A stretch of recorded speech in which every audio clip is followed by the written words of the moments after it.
Hey guys, what's up? Zuda coming to you with another Saturday Smackdown. It is February 27th. I am joined by none other than H2O. He's going to be my co-caster today. Unfortunately, Interjection is at a kind of a neat event. He's over at Jagex Studios, helping them beta test a game that they've been working on. So I think that's going to be pretty cool. But as a result, Ryan's going to be joining me in the co-caster's booth. And I think we are ready. We are only 1 minute late. We got Mr. Bramboy and Jerome, the battle of the media team, duking it out in front of the boss man. They were jokingly saying that the winner of this gets to be the media team lead. So we'll see whether or not the Mankler, the dictator himself, agrees with that. But I think we're ready. I think we are ready to start this match off, and I think it should be a pretty good matchup. I think Bramboy and Jerome are a pretty good matchup for each other, both floating around about that major level, so should be a pretty fun one to watch.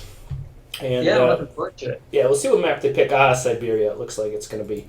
We're going with the classic Zuda rotation. Go with the classic rotation. I also noticed for the finals tomorrow, Maito was kind enough to honor my request of starting with the original Smackdown threesome for the map: Siberia, Hudson Bay, and Mongolia. I think that's going to be a pretty neat start to the finals tomorrow. Of course, for those of you who are unaware, the Winter Championship finals tomorrow between Lord Raphael and H2O are going to take place on the ESOC TV Twitch channel, and that will be at 19 GMT. A really good best of 9 series is going to be there.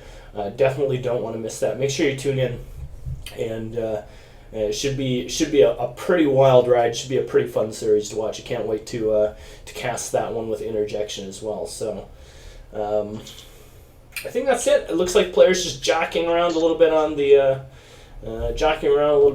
civilizations. Mr. Bramboy currently switching over to Japan. Jerome looks like he's going to be selecting perhaps the Chinese civilization. We'll see whether or not that actually ends up coming to fruition. Certainly Siberia, a very good map for Japan. And it looks like Jerome going to click in. I also think that we can't forget that we're playing. We're in that PR 30 to 32 range, right? So Japan gets even stronger in that range. And on this map, I feel like it's going to be. This is Japan's home map. I mean, this has been since TAD came out, since this map's inception. This has been the de facto Japan map. So Bramboy knows it. I think Jerome probably knows it as well. The nice spread of the hunts, the abundance of wood treasures, all of that rolled into one makes for a pretty comfy home for the Japanese civilization. See what Mr. Bramboy, if he ends up locking it in, see if he's actually ready to go with this matchup. I suspect he is. Yeah, I think so too. I mean, I guess he's asking Diaroga for build order, which will be helpful, but we'll see how that goes. And you mentioned, I think, what Diaroga and what myself personally would think is the best thing to do here as well. Yep, I know him well. 4 600 coin. Yeah. Yeah. And then make Nagis and Yumis and maybe some Yabusame if they make cannons or something. But regardless of that fact, here we go. Game number 1 launching in Saturday Smackdown on Siberia. Mr. Bramboy versus Jerome _ and should be a pretty good matchup. The first matchup, as we mentioned, Japan versus China, spawning in the upper left-hand corner of the map. In the color blue is going to be Mr. Bramboy. The Braminator himself. The Braminator, the Bramster. Someone needs to put his face on the box of that brand cereal, you know what I mean? Yeah, the Raisin Bran. Raisin Bran. Raisin Bran. Raisin Bran. Raisin Bran. Yeah, that would be pretty good. And his opponent spawning in the bottom right side of the map, going to be in the color orange today, is going to be Jerome. It looks like there's a little bit of lag. I wonder what's going on there. Hopefully it clears up. I don't think it's me looking at my frames. Looks like we're pretty solid. Yeah, perhaps let me actually. It's time for me to very quickly strain my macaroni. You go take care of your macaroni.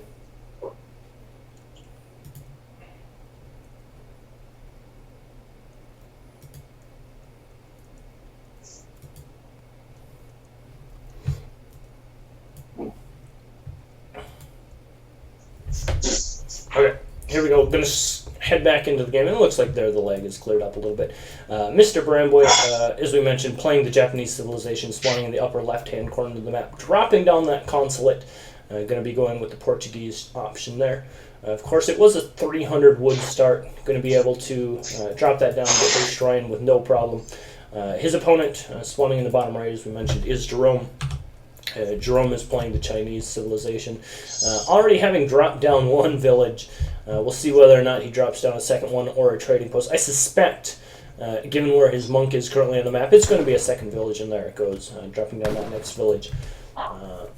Right next to the first one as well, creating this little bit of a concave on top of his hunt.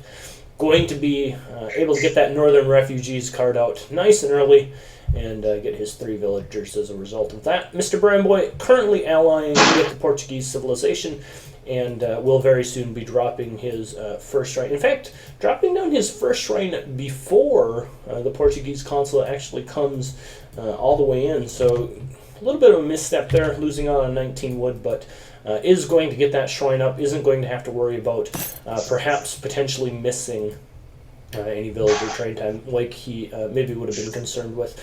Perhaps his consulate was a little slow. But either way, not too much worse the wear there either way.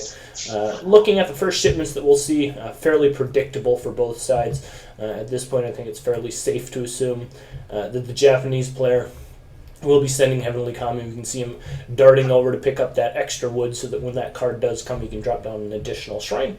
And similarly, I think over on the other side, yep, there it comes. Northern Refugees, the 3 villager shipment for the Chinese player going to be sent. And so far, everything looking to be pretty even in terms of the early game. Let's take a look at the treasures very quickly just to see what we have had go down. We've got a 40 wood for Jerome, we've got a 50 wood and a 40 wood for Bramboy, and then an 80 food for Jerome as well.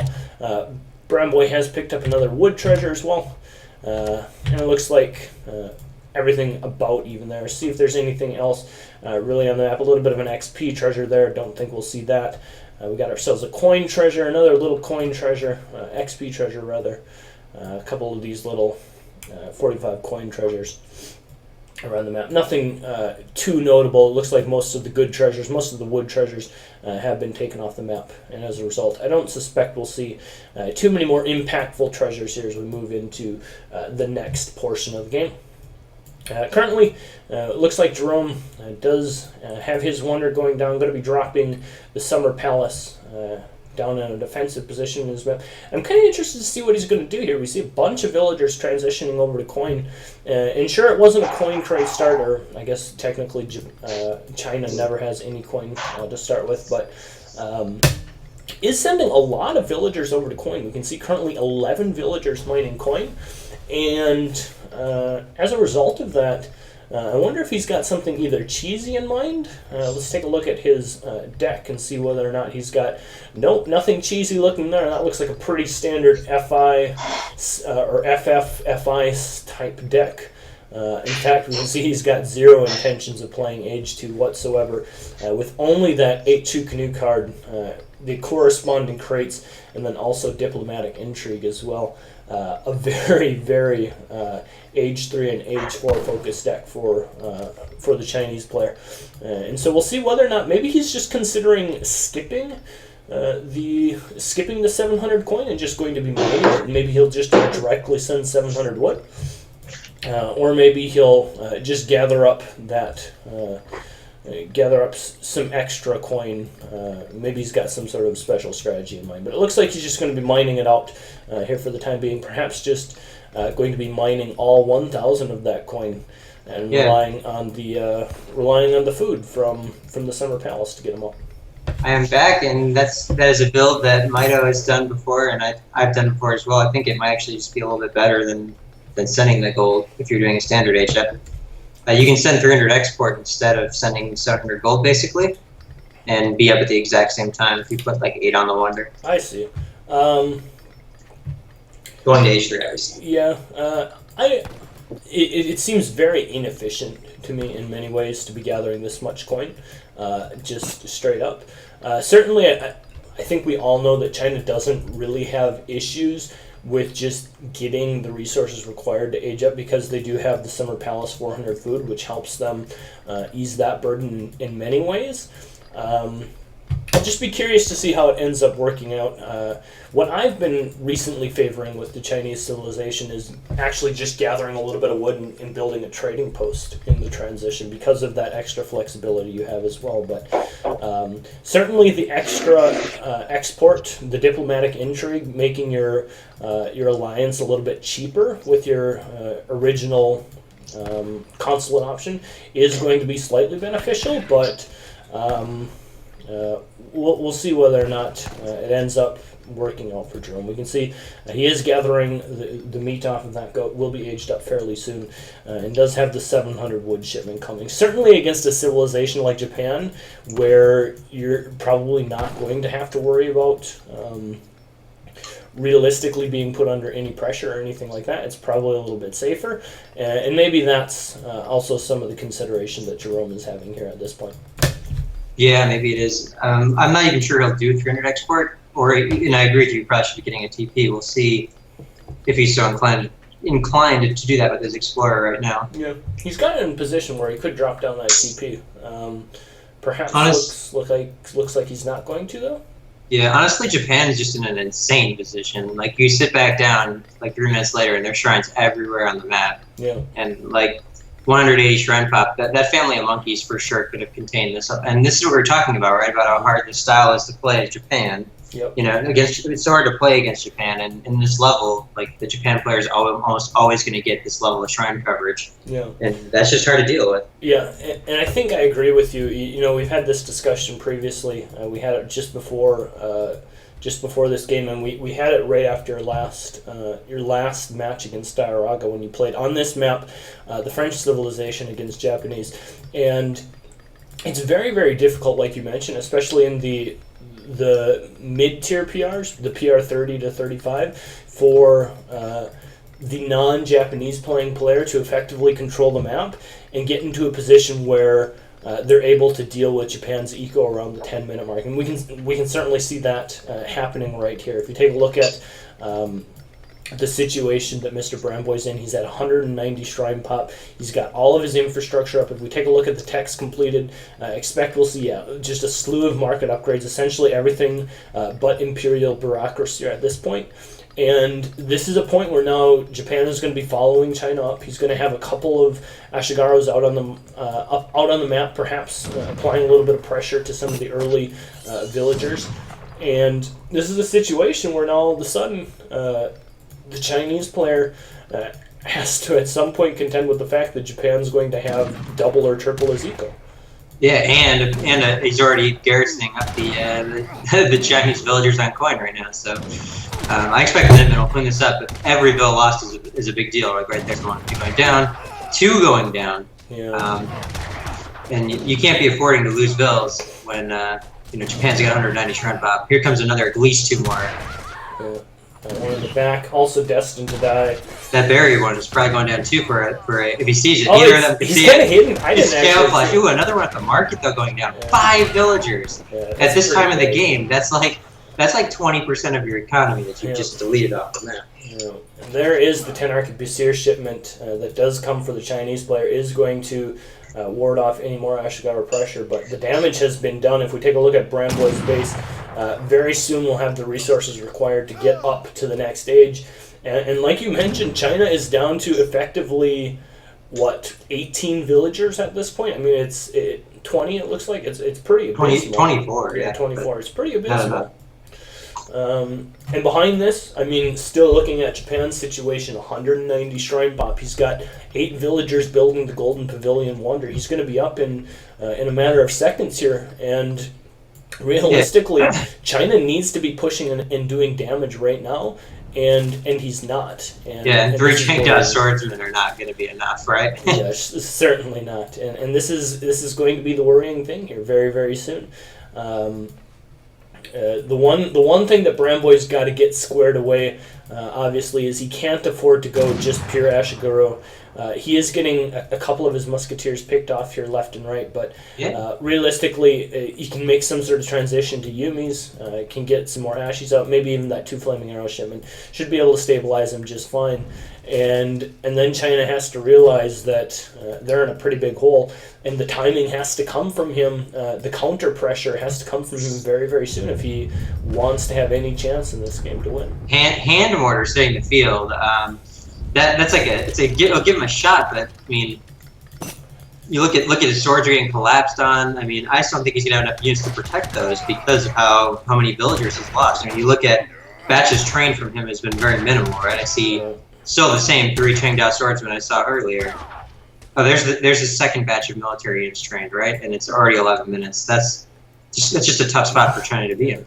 Also, the hand mortars preemptively feels like you're expecting the 2 Flaming Arrows just to come by default. If Mr. Bremboy just doesn't ship the 2 Flaming Arrows and instead ships something like maybe 5 Nagi or just a bunch of Yumis or something, he's going to be in a good situation as well. A little bit of an Ashigaru raid coming in the back.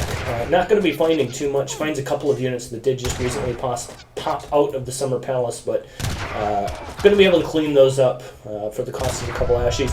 And realistically, all he's doing is continuing to buy himself more time, and this is exactly what Japan needs. Japan still is sitting at 170 Shrine Pop. He's perfect. He may just go straight industrial. Like, look at he may just do the Black Star OP build and just go straight industrial off of the 2 Flamings. But I think if he does that, that would put him in a terrible spot. And honestly, I'd also fully expected these hand mortars to be like here, just parked outside of the Wonder.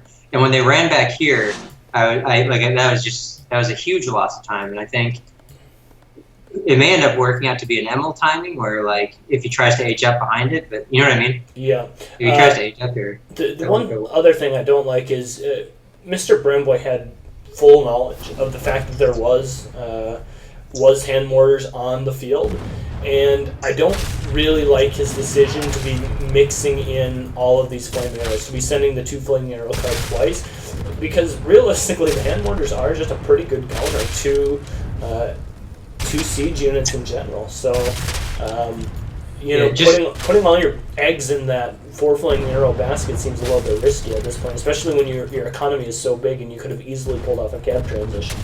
I was going to say, yeah, exactly. Imagine if those had been 2 5 Nagi shipments, and he had made 10 and he had 20 Nagi right now, right? With the vet status on him.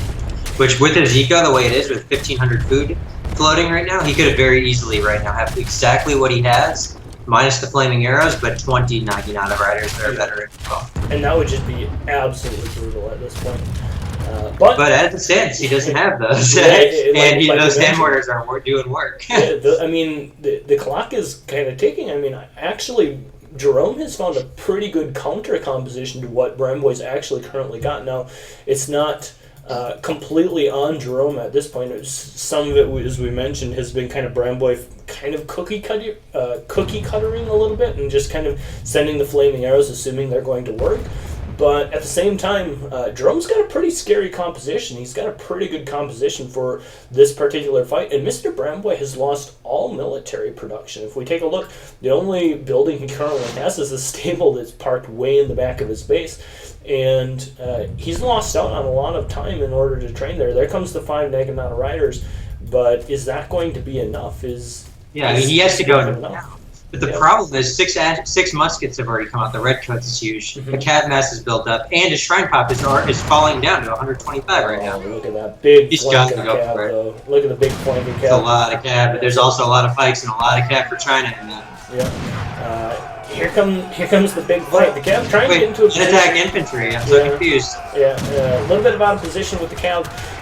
The Changdao swordsman in a pretty good position, and this has been a really brutal fight for China. All of the hand mortars still left alive. We can see the Flaming Arrows just parked in the back, not even participating at this point.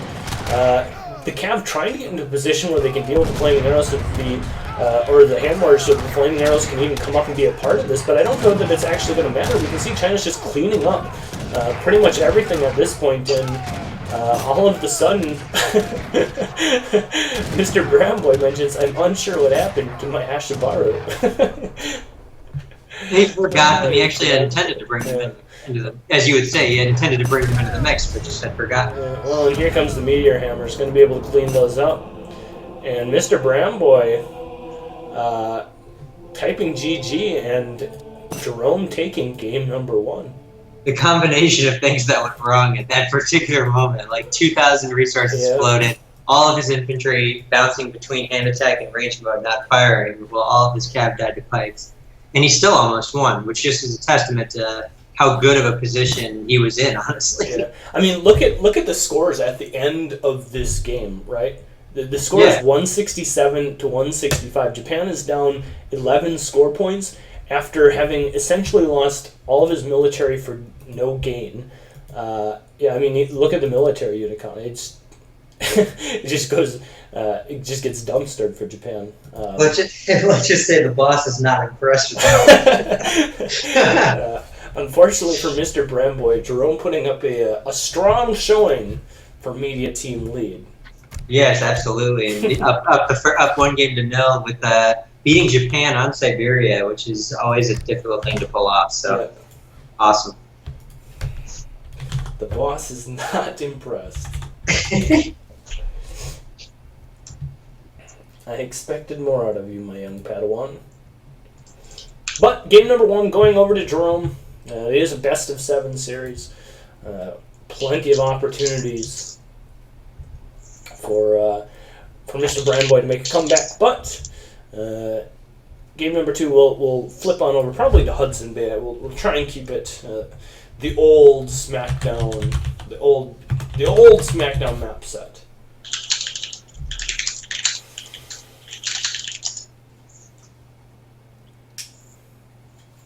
Yeah, I wonder what they're gonna play. I mean, I know Jerome likes to play Dutch a lot. Yeah, and this is a situation where you could bust out the Dutch if you're feeling confident with them. French is always a civ that comes to mind on Hudson. British perhaps has some options on Hudson as well. Yeah, the thing is, I think that Port is like a popular pick on Hudson, and Dutch don't do too bad against Port. I mean, I feel like we might see either of those civs involved. Yep, that is. Yes.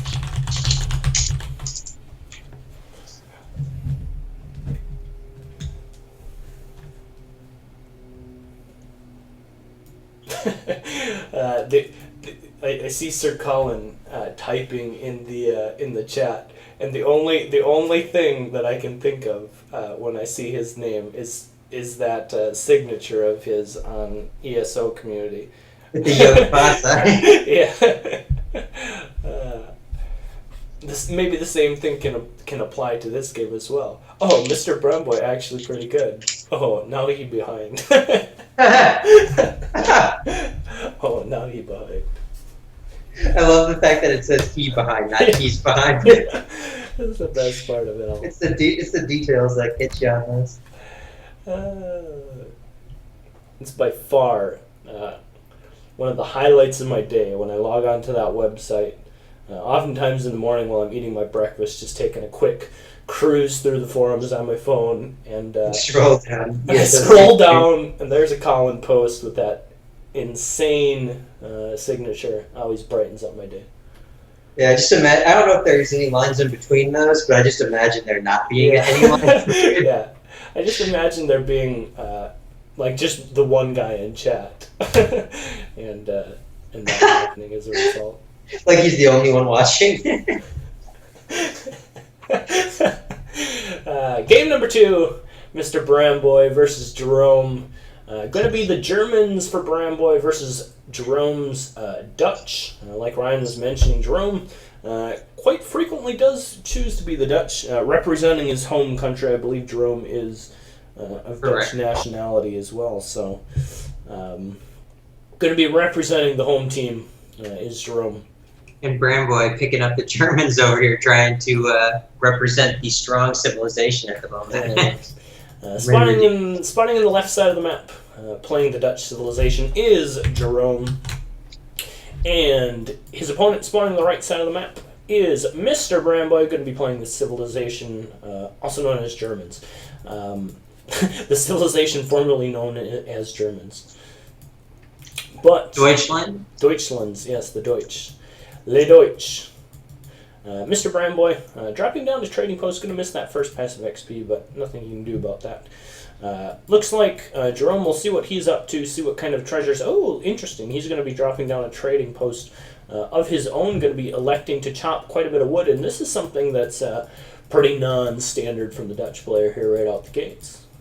Yeah, I'm kind of worried about how that's going to turn out. We'll have to see. I mean, one of the big advantages Dutch has is they get to colonial before everyone else does, and with the banks in play, they can boom really fast. Yeah. And the TP is kind of contradictory to both of those things. It's going to be a slower age up, and I don't even know if you can bank in transition. Probably can. He probably can. Realistically, It's just a really late bank. he's going to be up pretty slow.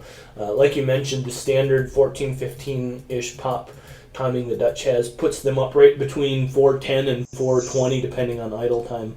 And overchop by 50 wood. It's another 100 food that's gone for him. Yeah, that's true.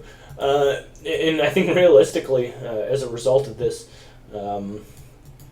probably going to be seeing something closer to the 4:55 minute lines, and as a result, we'll see whether or not that ends up being impactful. MC Jim is the name of Mr. Bramboy's Explorer. In case you missed it, that's what. He's in the game. With us at heart. But yeah, we'll see. Both you and I do have some concern over this build. It's not something that we end up seeing a lot, and I'm curious actually to see how it ends up playing out. I say it quite frequently when I do watch this level of Smackdown PR 30 to 35. Oftentimes, the PR 35 plus crowd has got these very crisp, very standard, very meta builds that are very strong, but oftentimes you see some of the more interesting things come out of the PR 30s, and sometimes interesting can mean not so good. It can just end up being not good. Yeah, just not as good as it could have been, right? But at other times, it can, because they're willing to think outside the box and try something a little different, you can actually end up seeing some somewhat interesting things out of them. So we'll see whether or not this TP build is going to end up paying off. We can see Jerome is going to be aging on 16 population, which is going to be a little bit slower than the 14 or 15 that the Dutch standardly uses. But it's still going to be fairly quick when all things are considered. So we'll see what ends up happening, whether or not he's able to leverage that trading post. Yep, and looks like Bramboy is picking up 100 wood, which is going to help him out quite a bit here. He's aging. He's going to get a 17 goal age up too. So, German's going to be on one of their faster timings. There's sometimes where you'll end up getting stuck right at having to go 18, but that's not the case for Bramboy here. And I think Bramboy is also going to be exceptionally fast this game with the 100 wood treasure and aging on 17. So it's I feel like this is all kind of stacking up in Jerome's disadvantage, but. As you mentioned, at this level, anything can happen. So no one's really out of the game yet. Yep. Well, anything can happen. Isn't that it's like an Ellie Goulding song? Yeah, anything can happen. I'm curious to see what Mr. Bramboy does elect to do with that extra wood. Looks like currently just going to be dropping down a market. Perhaps going to be chopping for a second trading post. We can see his Explorer working his way perhaps down to that southeast socket. Perhaps going to be dropping that down, and I do expect that we'll see him drop that down as he continues that way. It looks like he's got his hunting dogs in queue. Just going to get a couple market techs, and then perhaps drop down that second trading post and do his semi-FF off that. Yeah, I'm not sure if he will off of the 400. He might not. I would, but I feel like he might just do the 3 settler wagon thing. Looks like he's just chopped enough wood for placer mines and then steel traps and houses. Yeah, I'm a little bit curious about that, and then do you suspect he'll maybe do that extra trading post off of 400 and maybe ship 700 wood first? Yeah, I hope that he does do that. I quite like those builds, as you probably have noticed from casting my games lately. But and it does seem pretty good. Mr. Bramboy is aged up. Jerome also is aged up as well. Yeah, no, it's not happening. He queued up for 3 bills. Okay. Well, we'll see what happens. We're not going to get a trading post. I'm wondering why he's still standing down by that southern socket then. I don't know, just because he can. Just a little bit of a bait, perhaps. He's just trying to bait him Just in there for a bait him second. in there. Nope, there he goes.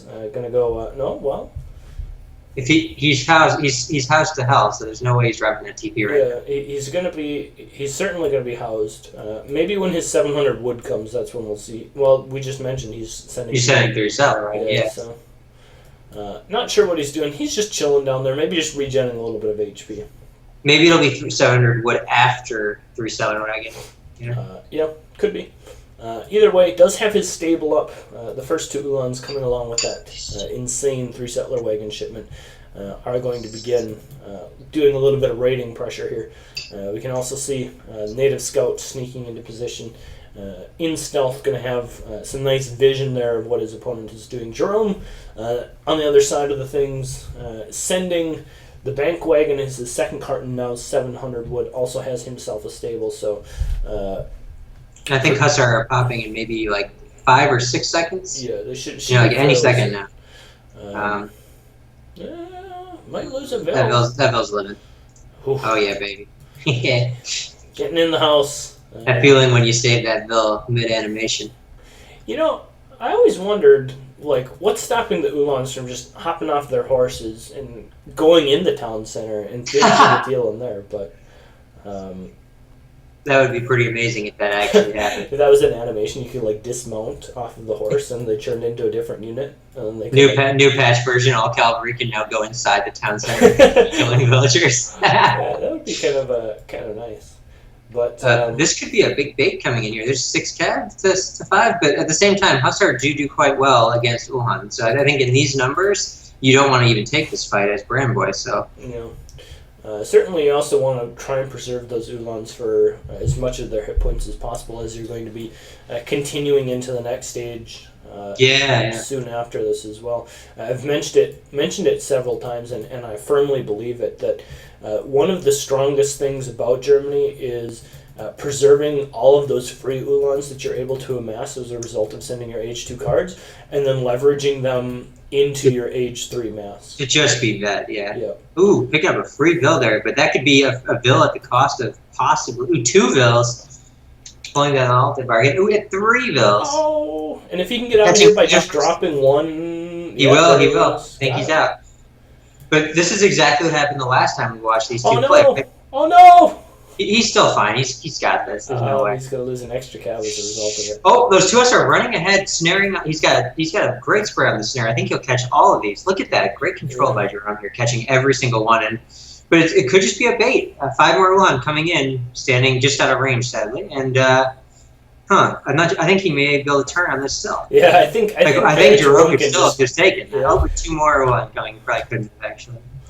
Would have been very, very close. And that TP for Jerome, in the meanwhile, is paying dividends as Brandboy has opted for the 3 TP stagecoach in transition to Fortress build out of Germany. So seems pretty good at this point. But let's take a look at the current text being researched. Looks like, text completed. Still no.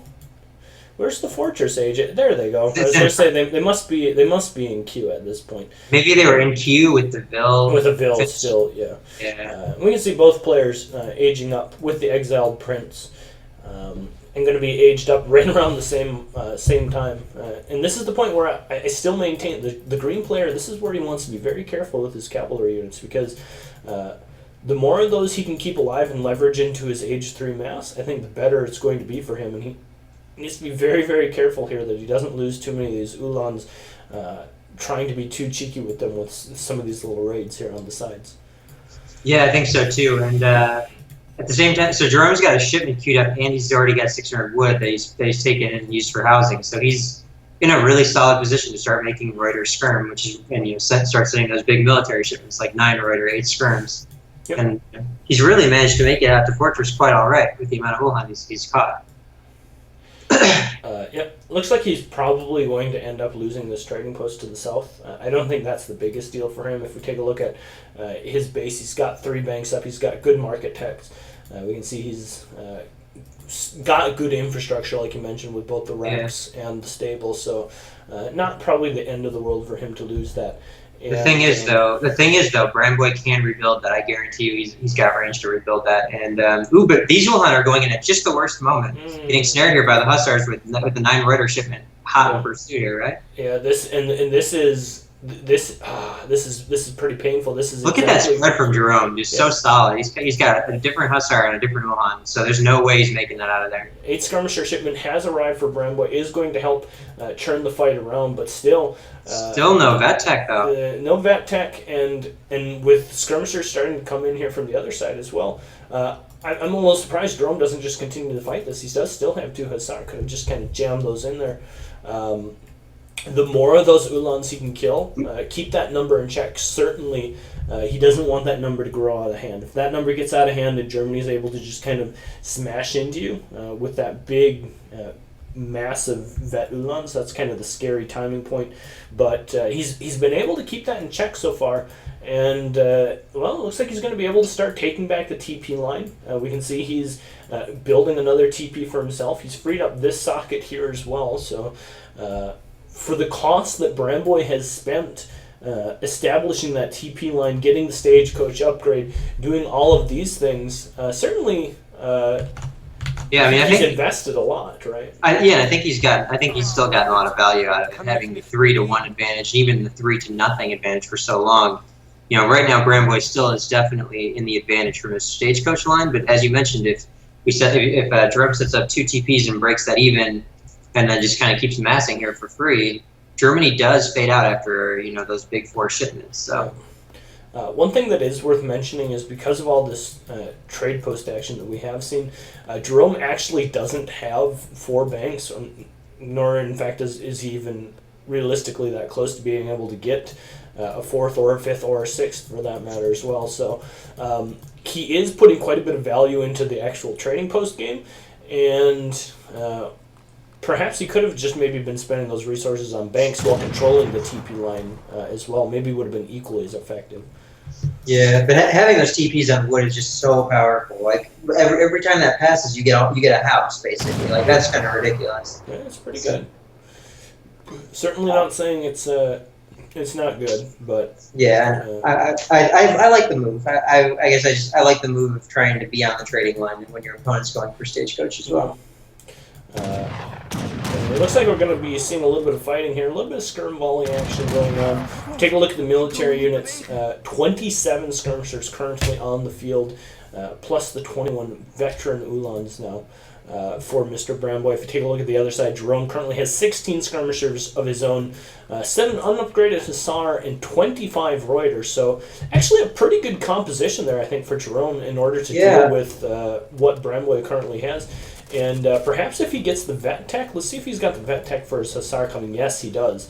I like that timing. Yeah. I think he just goes when he gets that timing in. Yeah, certainly if he can catch the skirmishers out of position, gets his vet tech right now, I'd love to be seeing him move into position to actually fight right there. I think if he could have collapsed from the top side, cutting off any reinforcements, Orange would have had a pretty good fight there.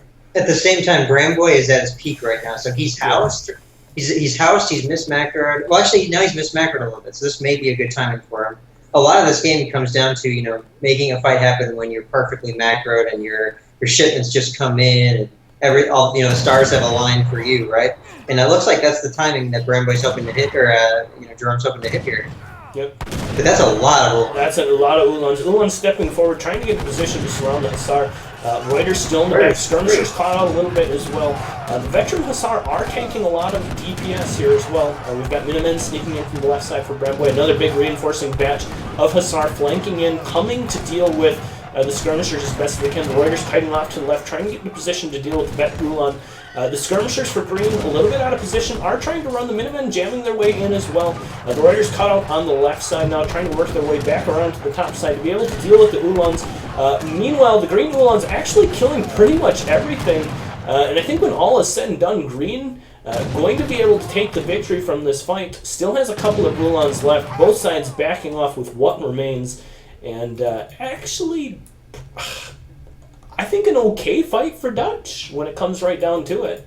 It's as good as it gets, right? I mean, you're down by 20 military population because of free Uhlans in this matchup, and we've got 5 war wagons out now, which may actually be the window back into the game for Jerome. Oh, and this could be a huge catch if you can catch a bunch of Ulans here. Oh, we didn't see it though. I didn't see it.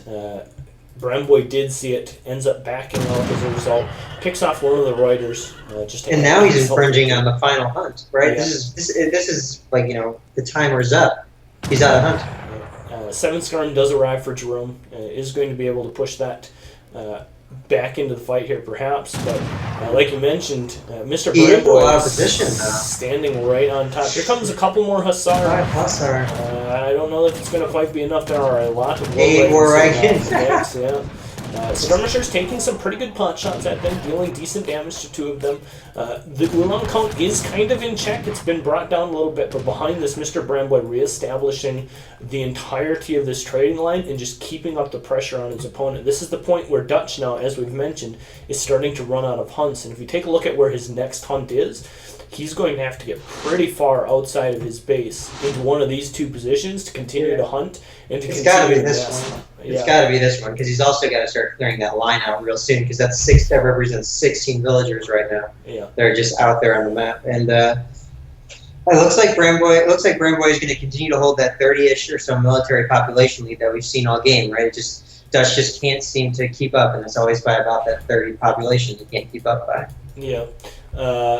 This is the point where Germany has got one of the big 4 shipments left, right? 7 Skirm, and I think if he sends that 7 Skirm and finds a way to spend his 1,500 or so resources in bank, he's going to be in a situation where he's going to just be able to continue to leverage his position on the map and keep Jerome locked out of ever being able to get any more hunt. And we can see the hunt is effectively dried out here at this point. This could be a game-ending raid. Like the amount of villagers that are going to die right now is staggering. It's like 10 at least. Yeah. Big raid happening. As we mentioned, the Reuters trying to get into position to be able to deal with them. Looks like only 3 villagers, maybe 4 going down as a result of this raid, but at the same time... War wagons getting cut out. Yeah, but so are the kind of the Reuters here for Jerome as well. And truthfully, I don't know if he's really even caught up. Well, I guess he's caught Those up. Those are caught out. Yeah. He just lost 8 war wagons. Man, that unit's bad, isn't it? Like, wow. I think part of it is just the clunkiness of the unit itself. Yeah. Jerome swinging back in behind with his Reuters, trying to get in position to deal with the remaining units, and Jerome actually stabilizing the fight a little bit, getting into a position where he's able to push back the army once again, and at the same time behind this, Mr. Bremboy is actually doing a pretty good job of continuing to leverage the map. We can see another town center going down. Royal Mint has been sent. He still has the full trading line. But this is still another good fight for Jerome. Able to pick up a bunch more Ulans, yeah. If he cleans these up, if he needs to get like a 10 Hussar out of nowhere and clean this up, because if he can't, he's never gathering again in about, like right now, actually. Especially once this town center gets up. Minutemen are going to come out of it, yeah. Are going to be coming out of it. That's a pretty cheap, strong reinforcement. Swiss Pikes coming out. That's not going to deal with 50 veteran skirms. Yeah, unfortunately not. And the villagers being pushed back, like we mentioned, off of the hunt, not able to gather. And this is do or die time. We can see Jerome just trying to get those units snared, trying to get the Swiss pikemen up there. Perhaps if he can get everything caught out, he's got a chance, but we got. But the cav is gone, so these pikes, these pikes really have to do it. Yeah. I don't think they're going to be able to. And we can see another big raid going on for Bremboy up to the north side. Another 5 or 6 villagers going down. Minutemen coming out, as you mentioned. And just this skirmisher mass, I don't think going to be able to be dealt with in time. Yeah, just look at the villager deficit right now. Sure, the military pops have evened up, but some of that's in these top-heavy Swiss pikemen that are encountering anything. And, Bremboy is just a double eco right now. More than double. Jerome continuing to find resources to be able to churn out some batches of Hussar at the very least. These Swiss pikemen are going to get out of cover mode and probably wreck all those Ulman. Yeah, and then 3 of them immediately drop down, but... it just takes like 1 Swiss pike to kill all those, though. Yeah, that's true. still, the skirmisher mass has not been completely dealt with. More Oolong coming out, reinforcing into the fight. We still do have a couple of the Swiss Pike left alive. A couple more sneaking in the back, going to be able to start DPSing those skirmishers. And perhaps Jerome is going to be okay. We still have a decent number of Swiss Pikes, still 5 Swiss Pikes in there. Going to be able to clean up. And is he going to do it? Is he going to be able to clean up this fight? Yeah, if he does, this would be the scrappiest one I think I've ever seen. I don't think he's going to. He's not quite going to be able to do it. And I think now, he's got 5 more Hussar out, but 7 Reuter shipment coming as well. I don't think it's match. Yeah, I don't think it's going to be quite enough. Mr. Brandboy's economy is just stronger at this point. He still has the trading line, economic unit population 54 to 28 in his favor as well. A valiant effort by Jerome, but unfortunately I don't think he's going to be able to break this position. And as a result, I think we'll probably see it resign. Yeah, there it is. GG called. And with that, Jerome has resigned in game number 2. Heading on over to Mr. Bramboy, and what was actually a pretty good, pretty scrappy game. Yeah, and I mean, it always surprises me how well Swiss Pikemen do. Like, it's crazy how well they do sometimes. They basically just fought at 50 skirmishers and almost cleaned that entire fight up. Yep, it was very close. Look at the military population graphs in some of these fights. Bramboy 96, Jerome 63. Like, that is a huge deficit to have. The fight that you mentioned that went so well for Dutch actually did go as well as it could have possibly gone. I mean, truthfully, at that point, Dutch is down 30-plus military population, 35, almost 40 military population, and he almost evens things up when the fight is done. Similarly, we had another fight, at 17 minutes, 89 population to 55. And once again, when the dust settles, 30 or about a minute later, Dutch is back to a point where he's almost even. And then we had that long, prolonged, scrappy fight at the end where eventually the German eco is just able to take over and kind of outlast the Dutch player with map control and the ability to still gather hunts. But a pretty scrappy, close game there right up to the last minute. Yeah. And I think it's interesting, too, when we play at this level, you can see each player has different, very different strengths and weaknesses, right? Like, Bramboy is very good at raiding, right? I've noticed that he's, in both these games, managed to pick up a bunch of those in the early game. And in the big fights, where there's a lot of different things happening, Jerome tends to come out ahead on those. So I'm just kind of watching for that dynamic, too, sure, as we go through the series. I wonder if they can find a way to play to those strengths and pull out wins in these next games.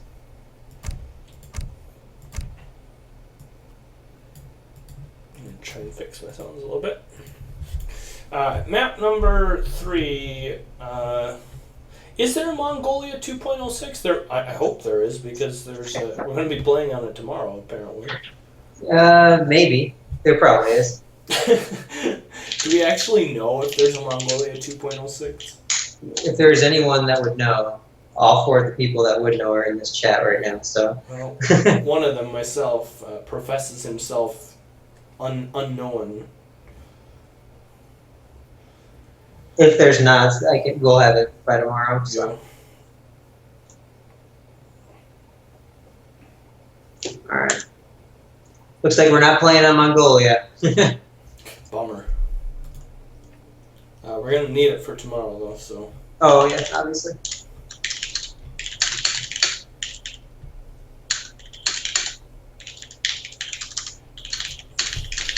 Let's do Manchuria. I just messaged some people about making that map, so... Great. In worst case, I got a message from Victor Sui. What do you think it is?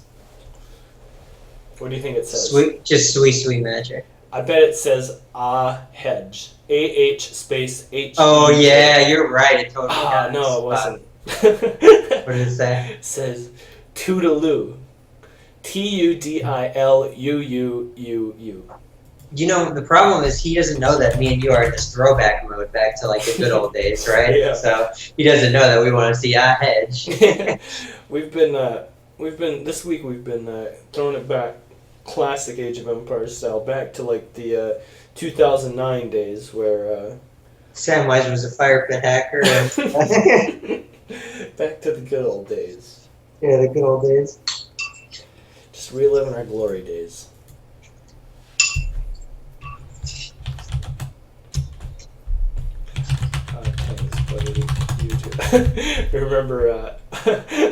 remember at Master Killer. Every time you'd ask him anything, he'd say, thanks, buddy, you too.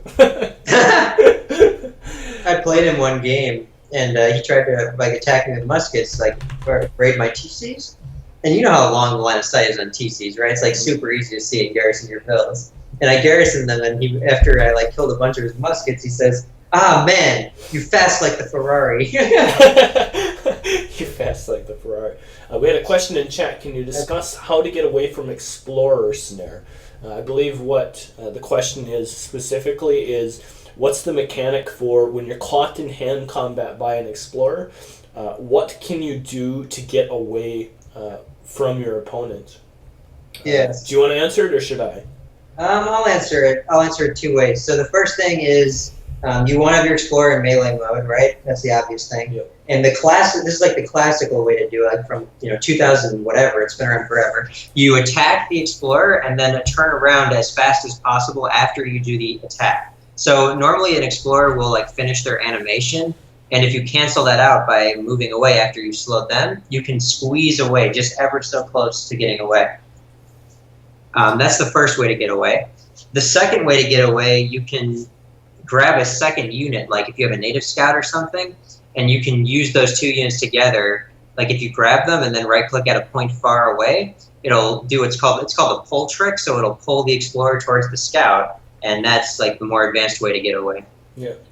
Similarly, one other way that you can get away technically is in between the hand attacks. You can wedge a unit in between them just to block the pathing, and then if they just can't pad to your unit, then you can get away that way as well. Livestock's for that. Yeah, livestock are very good for doing that. That's one other way that you can get away. There's lots of little tricky ways and things that you can do to get out of hand combat from an enemy Explorer, but you just have to be able to quickly analyze the resources around you and figure out which of those 3 or 4 ways that we just mentioned is going to result in you actually being able to get away. Yeah. But into this game, looks like it's going to be an India mirror spawning in the bottom left in the color green. Playing the Indian civilization is Mr. Bramboni, and his opponent Raisin Bram. Raisin Bram, Mr. Bramboni, the Bramster, playing green, playing India in the color green. His opponent Jerome, spawning in the upper right side of the map, going to be also playing the Indian civilization. It is a coin crate start, and doesn't look like we're going to see anything too crazy. Both players immediately chopping wood as we've got an immediate ping on an 85 wood treasure. What's this other one you were map packing about? 90. There's an 85 and a 90 wood treasure in those two locations. And the reason why I wanted to point them out is because on this map, with the new reset, it's often very hard to find where they are going to be. And with them both being there, and Bramboy already having a read on the 85, he may very well stumble into the 90 as well and just be in a fantastic position. Yeah, it certainly is a very nice bonus. It looks like he actually maybe hasn't noticed it yet. I would have both of my elephants immediately. Well, now he's seen them both. Yeah, he better notice. Dang. Yeah. It looks like he just ran his one elephant literally on top of it. I'm very surprised that he's not bringing the other one over, because I would immediately, the second I saw either of those treasures, I would immediately bring both my explorers over to it. He's been baited by this 20 coin. The freak 20 coin. I call those treasures the ones that are like the free little coin treasures. I call them pocket change. And I know you never bend down to pick up a penny off the ground, but you show me a quarter on the ground, I'm going to bend over and pick it up every single time. That's the thing, though. That 10 coin treasure is literally a penny, and I don't think that you'd actually pick up a penny. But I might pick up a penny and throw it at something, though. Okay. Like, throw it at a pigeon or something. Throw it at a homeless guy. I don't know. What? Whoa! When did Saturday Smackdown turn into smacking the homeless? Jerome, though, stunning these Tigers in a very awkward way, and without the splash damage, India can't actually clean both those Tigers up before the stun clears. And so it's very possible right now that we could see Bramboy, who's double stunned a Tiger, finish up his treasure and then go over and steal the other one. I don't think he's going to quite have enough time unless he has the time. He has the time. He would have to be sending one immediately. He is on his way. I don't think going to make it? He's not going to get there. Oh, barring an insane stomp. If he can get him to stomp. Oh! No. Didn't quite get the stomp. Maybe to Bramboy's detriment, but for our advantage, they've managed to split the wood treasures, right? So neither player will come out ahead. Someone's saying in chat, Zuda Zuda American Psycho confirmed. I don't think I would ever actually throw something at a homeless guy. You know, the homeless people in the city I live in are very aggressive. I think you said they were very nice. And no, they're very aggressive. I thought you were going to play, fall back on your word there. But look at the timeout before we go into the homeless. Right. Jerome pushing here with his bills a little bit later on the wonder. Bramboy in position to block it. And with 2 bills, if he doesn't start it with 1, he's going to get foundation blocked like this. And this is just so much time being. Ooh, wow! They're managing to squeeze that in there. I think that with the extra Vil, he'll end up aging at the same time, but still, that's 1 extra Vil that's not gathering, right? That's true. Bramboy did get his wonder down significantly earlier. Also worth noting that in this matchup, the cows do play a pretty nice XP factor. And if you take a look at the cows, I do briefly want to mention that Jerome does have a 7 cow to 4 cow advantage. So nice little, I guess it's going to be 7-5 here now as Mr. Bramboy picks up 1 more, but just worth noting in India mirrors like this, on a map where there is livestock, the cow split. Another thing I noticed as well, and I've seen you do this before as well, there was a wood treasure in base for Jerome, and it looks like he just missed it. I've done that before myself as well with like Japan, where you spread out your scouts and you're immediately looking for the wood treasure, and you end up just missing the one that's in your base. Yeah, I would have gotten that one before aging for sure, but I would have definitely gone. I would probably have scouted and found the 90 wood, taken that, and then fallen back and picked up both the 60 food and the 50 wood there, and that would have been a pretty solid age 1, right? Yeah, certainly could have been good. But it looks like our aggro fort's getting close to finishing up here. Looks like they're going to finish at about the same time. Jerome's is going to be slightly slower. Looks like he has pulled that extra Vil off. Has elected to go start herding some hunts with that guy. Instead, so it looks like our wonder's going to be kind of facing off against each other here in the middle. A villager going to be taking a little bit of hit. It could die. I don't think it's quite going to die. Woohoo! I think he was 2 cannonballs away from dying. I would love to see the scout action over here. This is pull the Mongol riders. Yeah, pull the Mongol riders. This is. At some point, we are going to see those Mongol riders get involved in the fight in between these aggro forts. You know what would have been really cool is if, having seen that, you pull those in and do like a 12 sepoy all in on the aggro fort where timeout. 2 Vils dying, a Vil dying already here for Jerome. As we mentioned, Bramboy just so good at getting these early Vil kills, almost picking up a second one with just his 2 sepoy. Looks like Jerome has also identified his weak point. I see what you mean though. If you could have done like the very aggressive all-in sepoy rush, and then right before you went in, like swung one of your monks over past that to aggro the Mongol scouts as well, and then just all in your opponent, plus having the extra DPS from the Mongol riders. Could have been really, really strong, actually. Yeah, and I'm not even sure that the aggro would have been retargeted in that case. Honestly, I feel like the aggro may have just sat on the Mongol riders the entire time. And they could have just their siege damage on the treasure guardians does add up, and they have a combined 1,200 HP. It's like having a Mamluk sieging down your town center or your aggro. It's very, very annoying. Plus, they have 30% range resistance, and their 12 siege attack, like you mentioned, is not negligible. It's actually pretty good. So, I would have loved to see that. Plus, you're in the situation where, especially if you're Mr. Bramboy, if you aggro that treasure on Jerome's base, you've got a villager up there in position ready to take that treasure. Should the second all those Mongol riders go down, and then you get a free stable out of the deal as well. Yeah, and Jerome, unfortunately, starting that treasure, if he had not, I think, with the monks and the 6 depot, he could have just slammed in there and killed all those units. But as it is, getting pushed off that by Bramboy. Yep. Let's take a look at build orders here very quickly. Behind all of this, everything looks actually really, really standard. We've got the very standard card order, Distributivism, 600 wood, 300 export coming out. Oh, here we go. He's trying to do it. He's trying to get the.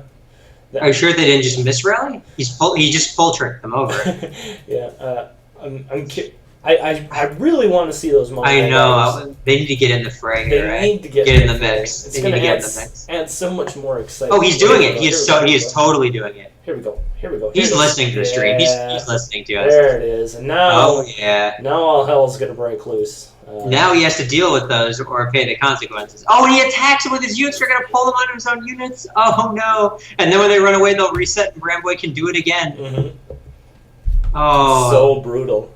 And look at he's underneath the Agrifort. Look, he can just dance underneath it right now. But look at Jerome recognizing this and retargeting. So the Mongol rider is continuing to cause some trouble here. Yeah, and even though it's not significant, right? I mean, just look at that's free damage he's getting on the Agrifort. I mean, it's already 200 free damage that he's essentially gotten on it for nothing. Yep. And when all these things die, he's in the position to pick up. He's in the position to pick up the free stable. Now he does already have his stable established here on the front lines, but I mean, hell, who wouldn't want another free stable? One of the Mongol riders has gone down. Did you say free? Yeah. I want a free stable. And to be fair, he's also killed 2 Gurkha with these Mongol riders, right? Yeah. And here's another Gurkha getting quite low. And Jerome Bramboy may capitalize on this timing right now with these 5 Soar. Oh, nope. He is getting some non-zero damage, though, done on this Agrifort. So, I mean, he's pulled 10% of the HP off of the Agrifort, and now look, swoops in, picks up the stable. Absolutely worth his time there. Going to be able to drop down a second stable, and not a big fan of the position of that second stable, but maybe just put it up here and make 5 star out of it just to troll it. Or put it back home in case shit hits the fan up on your base. At least when you have something to fall back on. Yeah, that would be something worth mentioning as well.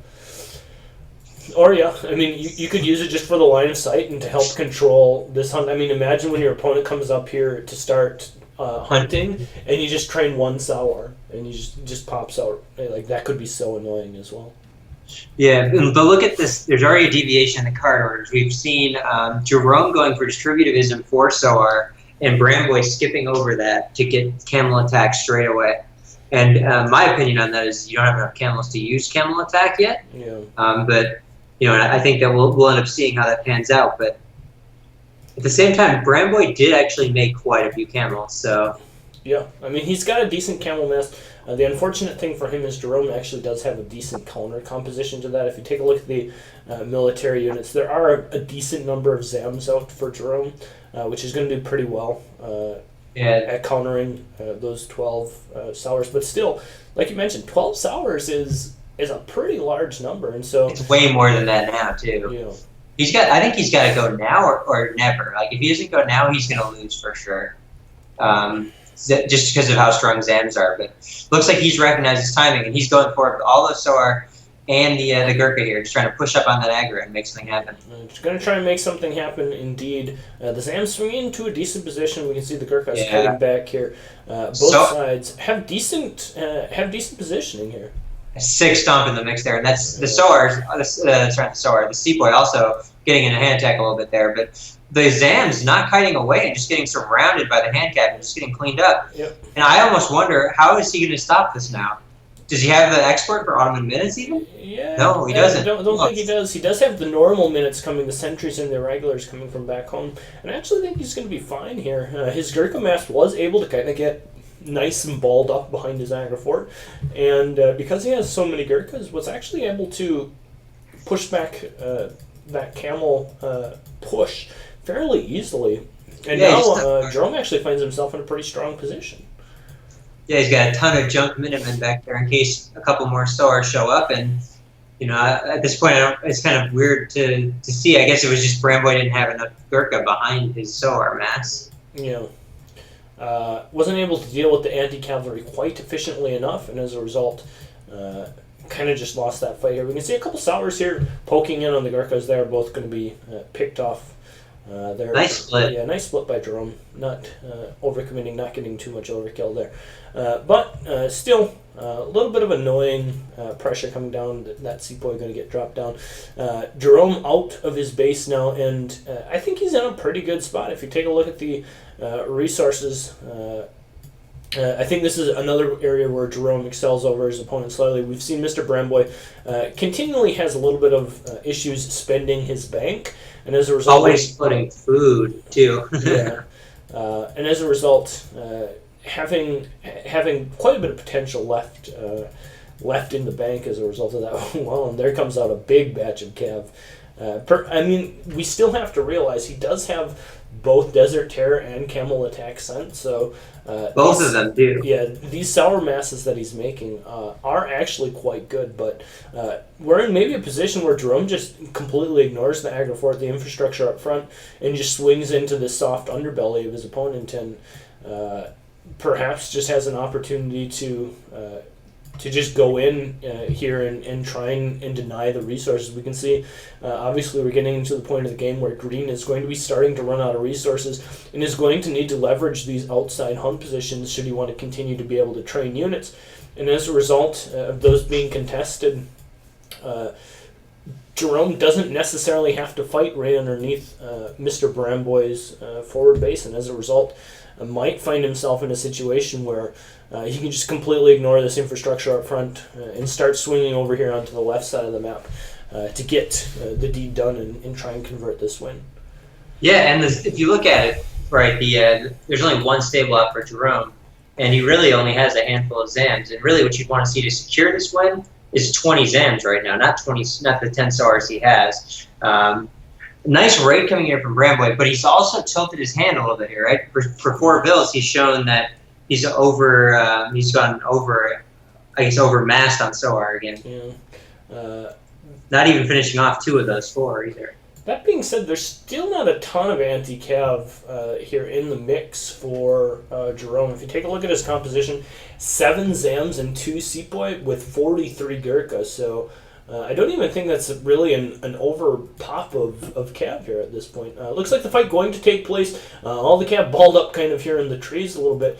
The Gurkha's in a decent position. Ooh, lots of damage going down on Mr. Bramboy's Gurkhas. Tiger claws from the back. Oh, man, yeah. Unfortunately, they're actually kind of popping into the wrong position, but looks like they're still just going to be able to tank here enough on the front lines.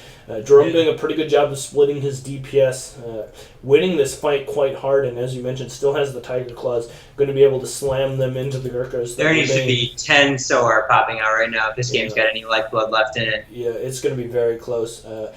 The Tiger Claws right up in the Gurkhas. Imagine 10 Soar, though, if they pop. Oh, man. If they pop, it could be brutal, especially if they come into a very good position. Oh, man, the Gurkhas are so exposed. Let's take a look at the military units in queue. He does have 8. He does have 8 Sours in queue right now, so this could be... Kiting back, too. Oh, no. Oh. I still think he's going to be okay. We have a couple Zams. Yeah. There's so many Gurkhas, and there's a decent number of Zams coming in here. The couple Tiger Claws and Sepoy that do remain as well, able to soak a little bit of time, a little bit of damage there as well. And it looks like he is able to deal with the Sours. Had they come out just a few moments earlier, before some of those reinforcing batches, for Jerome were able to get into a position to be able to adequately deal with the hand cavalry, perhaps we could have seen a different outcome, but now... Mr. Bramboy caught out in a bad position, only has a few Gurkhas left, and as a result, I think we're going to be seeing the end of this game here pretty soon. The Gurkha mass simply for Orange at this point, just going to be too much. GG called in game number 2, going to be going to Jerome. One thing I wanted to point out in that fight, the position at which it started was so good for Jerome, because with those trees just kind of blocking off all the possible angles for the Cav to get in. And then when his Tiger Claws came in, Bramboy's Agrifort had cleared out the trees on the right, so that way they could get in. Like that splashed down the trees that were helping him in the beginning, ended up gone later to help him even more. So it's the first time I've ever seen that where the trees died in the middle of the fight and it helped someone both ways. It's kind of like the same concept as like, you know, deleting your wall segments or something to get your Cav out from behind your building wall, right? Yeah, exactly. Leveraging your trees and then they get killed off by the Agrifort splash damage and you're able to sneak out as a result. Yeah, like Bramboy's Agrifort actually hurt him in that fight, I bet. But game number 2 going over to Jerome currently has a 2-1 lead in the battle of the media team.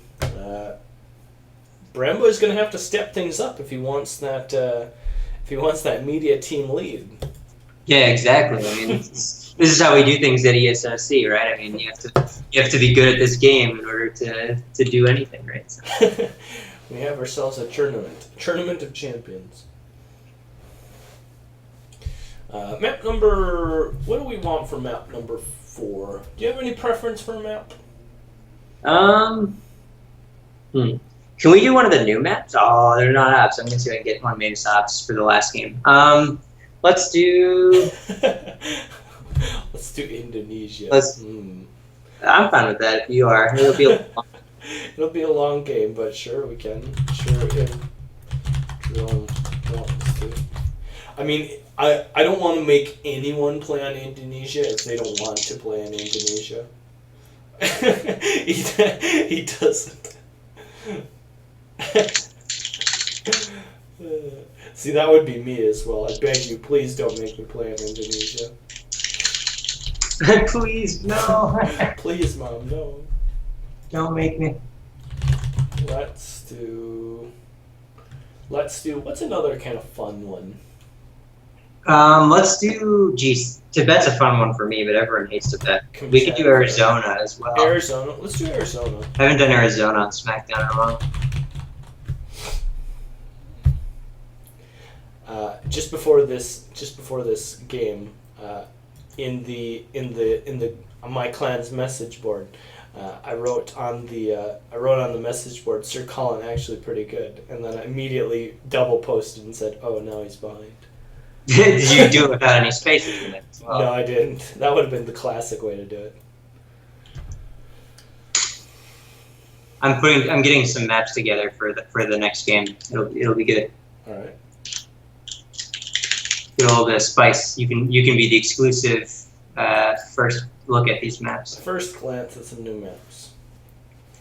I always like new maps. New maps. Yeah, new. Do I get to win the new maps? Yes, I'll give them to you. If you can beat me though. In No Rush 20. And I have drop hacks, by the way. But you can win new civs, new maps. Yes. He's not lying. If you ever do manage to win, he might give you the new civs or the new maps. It's just no one's ever actually managed to beat him. And you need to be comfortable with giving him your passwords so that way you can log in and install the new maps on your computer. On your account. That's the best part when he tries to install them. You can win new civs, new maps. Map number 4 going to be Arizona. Great Bramboni, currently pondering his civilization, can play the Indian civilization again if he so chooses. All right, so I've got 3 choices for you. I'm going to send you a picture on Skype. Okay. And we can do any of these, or we can do multiple of them, whatever you want to do. I can't wait. All right. Where are you? I'm right here. I'm talking to my picture that I've just saved to my desktop. It's probably in your desktop, in a folder called desktop. It's untitled. Might make it a little trickier to track down. Yeah. All right, there we go. Please ignore the white space. Okay. I literally just took MS Paint and just pasted different mini-map pictures into it in a big window and didn't care. So. It's open. It's in use. There we go. All right. Still don't see it. There it is. Here it comes.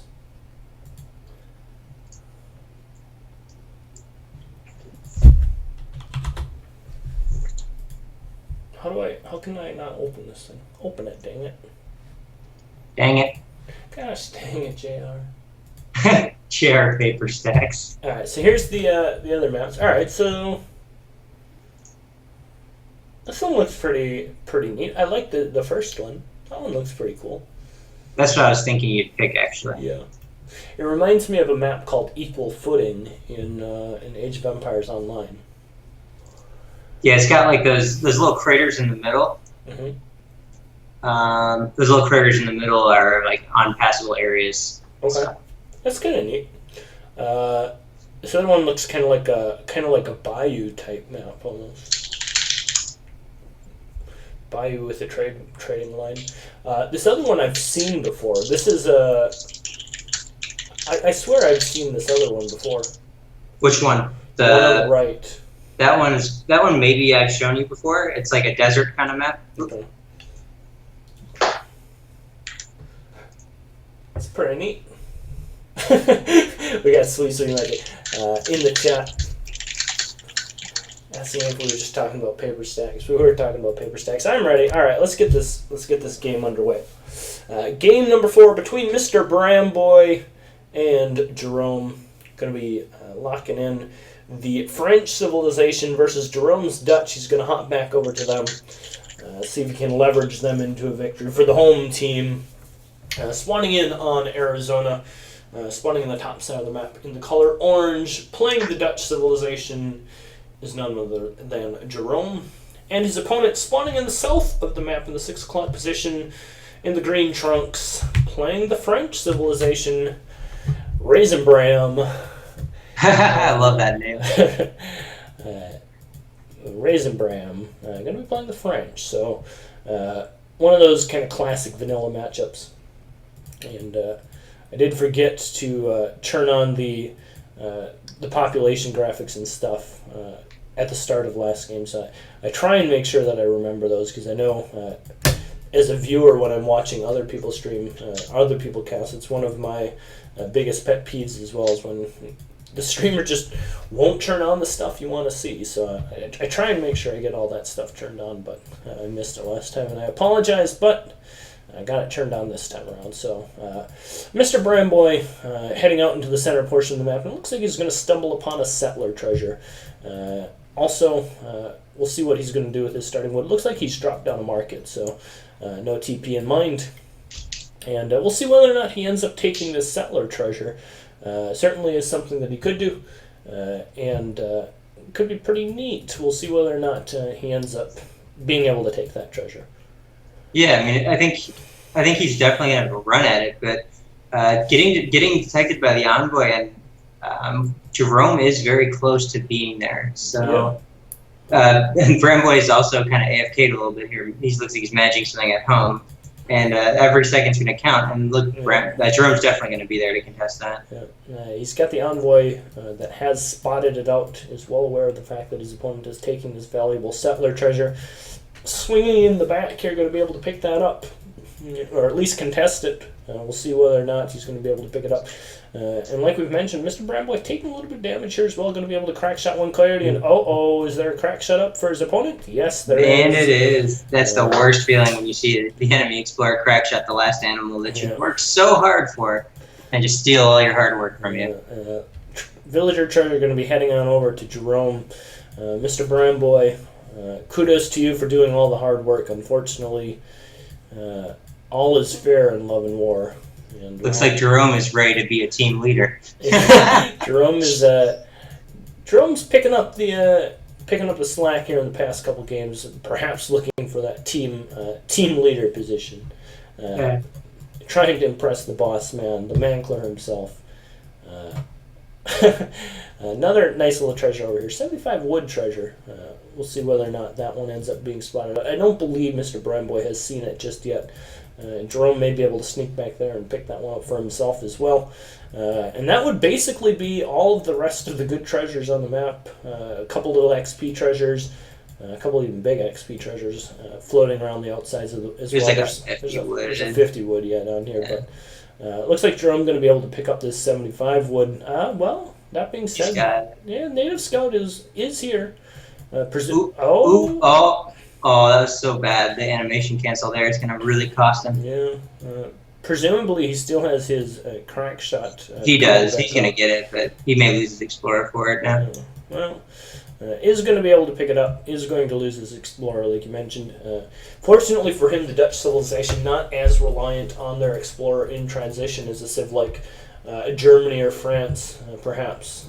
And as a result, probably not going to be too miffed about the fact that he's going to end up losing that Explorer.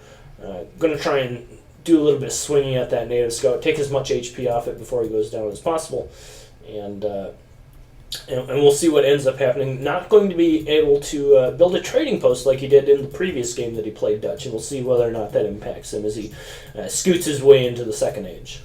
Yep. On the other side of the map, Mr. Bramboy as well, aging up. We can see both players aging up with the Quartermaster Politician. And as a result, going to have that 400 wood. And we'll see whether or not the players are going to do something fairly standard. I suspect they will. Jerome, now aged up, does have his first bank up as well, and we'll see what he ends up building as a result of picking up this 400 wood. I suspect we'll see a stable come down for him, and perhaps some sort of Cav Semi-FF. And the suspicion would be that Mr. Bramboy is going to do similarly as well, having laid down a trading post. Likely something Fortress based on his mind. Yeah, I expect the second TP on 200 wood build with the 700 wood, all that good stuff. Bramboy's shown that he already knows the new TP build, so I fully expect him to drop a TP right now. Yep. He's hanging around there. He is. Drops down a second TP. Now the question is he going to stable or is he going to stagecoach? We will have to see. Let's take a look at text being researched. We don't see anything going down just yet. He will have the resources to do one or the other here. And it looks like it's going to be the stable. Stable coming down in base. Doesn't opt for the immediate stagecoach, and as a result, going to be playing it perhaps a little bit more standard. New standard. The new standard, yes, perhaps. Yeah. Might pick up this Explorer again, and that's actually what he needs. Jerome has nothing on the map to really contest the taking of the stagecoach line, and I feel like with 700 wood arriving, Bramboy is just going to walk over, pick up those other two TPs, and have an incredibly strong early fortress. Yeah, that's certainly going to be the case. If we take a look at behind this, what Jerome is doing, he's actually opting for the the slower stable into 3 bank option that the Dutch players frequently have, as a result of the fact that they do get aged up so much quicker than some of their European counterparts. Going to be able to have 3 of those banks. Does have a stable coming up now. Will have units out on the floor by the time that Mr. Bramboy has any Hussar in his base trying to contest his resources, and we'll see what his next shipment is. I suspect it will be the bank wagon. That would be kind of the standard 4-bank economic semi-FF. There's a chance it could be 600 wood though as well. Yeah, and I think a big misstep here from Bramboy, actually. He built 2 houses he didn't need to build, and now he can't tech stagecoach.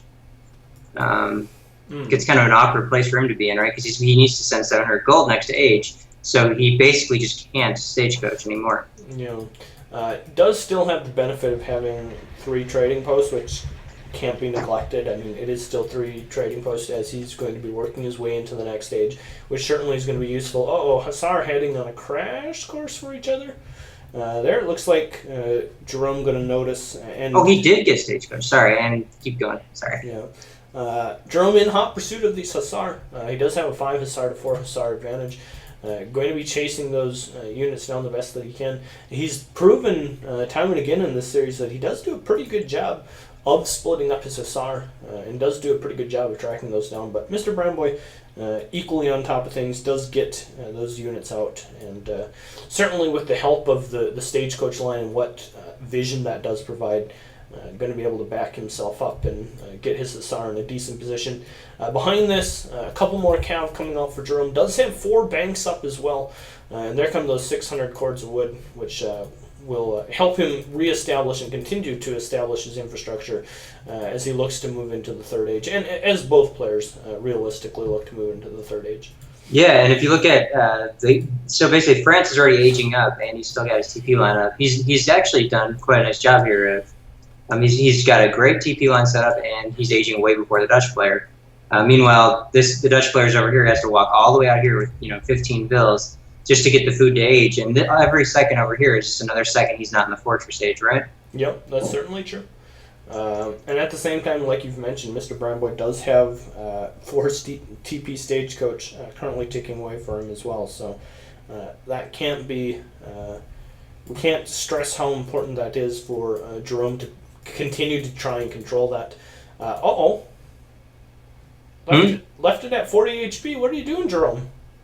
He's pulling a Diaroga. Even that TP up at 20 HP. Oh no. Maybe the Explorer's going to finish it. Maybe he's just letting the Explorer take the glory. Especially after kind of some of the missteps that he had early in the game with that Explorer. Maybe he needs a little bit of revenge. Just give him a little bit of love. Yeah. Looks like he is going to be able to take it down, but... Before a pass even, too. Yeah. So. Look at the insta-Q to rebuild it. I'm surprised he didn't just repair it, though. He could have been repairing it. He could have, yeah. That's the other thing that he risked. With trying to give the glory to the Explorer. Trying to give the glory to the Explorer. But if we take a look at the text being researched, Jerome is following his opponent up with the Exiled Prince. Will soon be in the next stage himself. Bramboy, already in the Third Age, has sent his 8 skirmishers. And a little bit of pressure coming in here from Mr. Bramboy. Going to be able to perhaps pick off 2 villagers, which is going to be a nice little advantage for him. The Hussar caught a little bit out of position for Jerome, not being there in time to quite get those down. But he is going to be able to get a full surround here on the remaining Hussar for Mr. Bramboy, which is going to result in him actually getting quite a few of those killed. So decent damage. He may be. Will he run from the goons? I hope he doesn't. Looks like the answer is going to be no. 8 skirmisher shipment is here now for Mr. Bramboy. Looks like he's going to be pushing that into the fight here as well. The Hussar swinging around to be able to get into position to deal with those, but the goon count is pretty high here at this point. Not enough skirmishers either to clean them up. Yeah, the Hussar are pretty tanky units. They are going to be able to try and add some help here. A couple of the Reuters split off to deal with those couple remaining Hussars. More skirmishers coming into the mix here. 8 skirm shipment has arrived, as well as Minutemen going to be called as well to help reinforce this position for the Orange Dutch player. And as a result, he is going to push back the French player, is going to maintain this position off to the right side of his base where he's continuing to try and hunt. But at the cost of Minutemen, the cost of basically his entire cav mass, and a lot of tempo here lost for the Orange player as well. And you look at this though, and you see it's like it's goon versus skirm. So Orange really has full control right now, and he can start cleaning out that trade line. And once again, Bramboy seems to have a huge problem spending food. For whatever reason, he just can't get food out of his bank. Yeah. And floating 1,000 food right now. Yeah, I mean, that's something we've consistently seen from him, and I hope he does rewatch this series, and I hope, like any player who ever plays, rewatches the series and tries to analyze their gameplay and perhaps even just watches the replays. A lot of people wonder, what's the easiest way to get better? And just watch your own games. That's the easiest way to get better. Watch your own games and try and think about what you can do better, why you made the decisions you made, and how you can improve the decisions the next time that you play. And that's realistically the best advice I can give someone for trying to improve. 2 Falconets coming out, swapping on over to volley mode, going to get off one shot here. The Reuters are going to be just blitzing into position here to try and deal with the Falconets. Going into hand combat, a couple decent volleys going down on top of the skirmishers, but now the remaining Falconet is cleaned up as well. A decent skirmisher count, if you take a look at the military population, 20 skirms versus 14 at this point, as the reinforcements are coming in here hot and heavy for Jerome. And it looks like he's going to be able to push back Mr. Bramboy fairly well. and as a result, going to continue to be able to push this this map control advantage that he currently has going for him. And behind this, well, he's looking to actually be in a fairly good position. He does have 4 banks up. He's got the infrastructure he needs. He's got his villagers back out on the map gathering in the middle, and it looks like he's going to start to be able to contest the TP line, like we've mentioned before. A very important part for him to continue to remain competitive in this game. Yeah, exactly. And I think the interesting point here is, they're dead even, but the bank is still a little bit floated for Bramboy. So if you can get that spent on some units here, you might be able to surprise Jerome, right? Yeah, especially imagine if he gets out, like 10 Dragoons or something like that. Even if he can just get out 5 Goons, 5 Skirms in consecutive batches or something like that to spend his bank. Yeah, I think he just wins this fight right now, honestly. He's already spent. At this point, I think he would just win if he fought. Mr. Bramboy, you think, would win if they just yeah. Here? I mean, look at how many goons he has, and he's got 2 curs back there, too. And the Vilzer also could just get tossed right in there and start soaking all over those Reuters. Yeah. This is a terrible overextension from Jerome. We'll see if Bramboy is able to punish him for it. Yeah. More skirms sneaking in. Ooh, 4 curs. 4 Corsairs as well, combined with the 3 that just came from the shipment. And the Reuters sieging a house. Yeah, there's not a ton of anti-cav here, but, well, the Corsairs trying to get into position. Ooh, but they ran. Oh, man, he's letting them get away. Perhaps we got a little bit of a lag. Maybe. Oh. Okay, it was just a spike. Got it. Just a spike. Hopefully, neither of us. Yeah, I'm checking my frames and my everything. I look to be on point. So. I'm back into the fight. The skirmishers just pushing their way forward here, and now here come the Corsairs flanking in from the right. This is going to be quite the position here for Mr. Bramboy. It looks like he's just got everything up in there in a really good position. The skirmishers caught out of position now for Jerome quite awkwardly, and as a result, the Raiders going to be going down. A lot of the skirms forced into hand combat, which is certainly not what he wants. And we also have Corsairs in the queue, so not that it really matters. All the skirms are getting cleaned up, but right in about 15-20 seconds, we'll see another big ball of Corsairs hit the floor. Maybe 3, we'll see. Yeah. Importantly, also worth noting that he still does have 3 of the stagecoach TPs plowing along behind this, making for an even more effective play from him. Explorer for Jerome, trying to get can't catch a break. Can't catch a break. Trying to get up and build the stagecoach TP, but was unable. 4 Hussar card does come out for Jerome. Unfortunately, he still does not have the veterancy upgrade for that unit, and as a result, not going to be quite as impactful as I think he was perhaps hoping it would be. And meanwhile, here comes the aforementioned Corsairs. The TP going back up in a 7 skirm shipment, all coming in at once for Mr. Bramboy, adding to the reinforcements and adding to the compositional problems that Jerome is going to have here in dealing with this. It does look like a fairly big Hussar tech switch is coming. Let's take a look at the techs being researched to see whether or not he's got veterancy upgrade. He does have veterancy upgrade in queue, and it has just finished now. That's going to play a large part in this next fight, especially if Mr. Bramboy gets caught unprepared and gets his Dragoons caught a little out of position. Doesn't have a ton This is the moment right here. I love the positioning of these Reuters. They're going to catch the 3 curs right out. And I'm surprised that he ran the Hussar away, or he's dropping 2 there, but the curse getting picked up here very easily, doing almost no damage. Hussars remaining Dragoon type unit from the skirms all flooding their way forward. A little bit of miscontrol there from Jerome as it looks like the Dragoons caught a little bit out of position. Here come the Hussars heading back into the fight. The skirms still adding volleys from both sides in the back, continuing to add some DPS. 5 more Corsairs coming in from the right-hand side. There's not a ton of anti-cavalry still here remaining. There are 11 Raiders trying to get into position to be able to deal with these, but the reinforcements coming in from both sides at this point. Trying his best to clean up the Corsairs. The skirmishers focusing down one of them fairly well. A couple of the reinforcing Raiders being able to poke down the remaining ones. 7 Raider shipment coming. Perhaps he's going to have enough to clean this up. I think he will. He's got way more skirms. Yeah. And with the 7 raider card, he'll deal with those curs. And the problem with curs is they have a long train time, so that next batch of 5 curs is a ways away still. And this one hero, Hussar, has been absolutely tanking these skirmisher volleys. There he finally goes down, but actually killing a ton of units there, and really starting to establish himself out in the middle of the map again. And all of a sudden, Mr. Bramboy is out of coin, basically, in his base. And, I mean, I guess he still has the TPs to fall back on for some coin, but starting to look in kind of a weak economic position here. This is his only choice to mine coin for the rest of the game, and this is his only time. So, yeah, but he does have 1,000 coin in the bank, so he has some time. With he combines that bank with the stagecoach TPs being set correctly, you have a point. He does have time. So. Yep.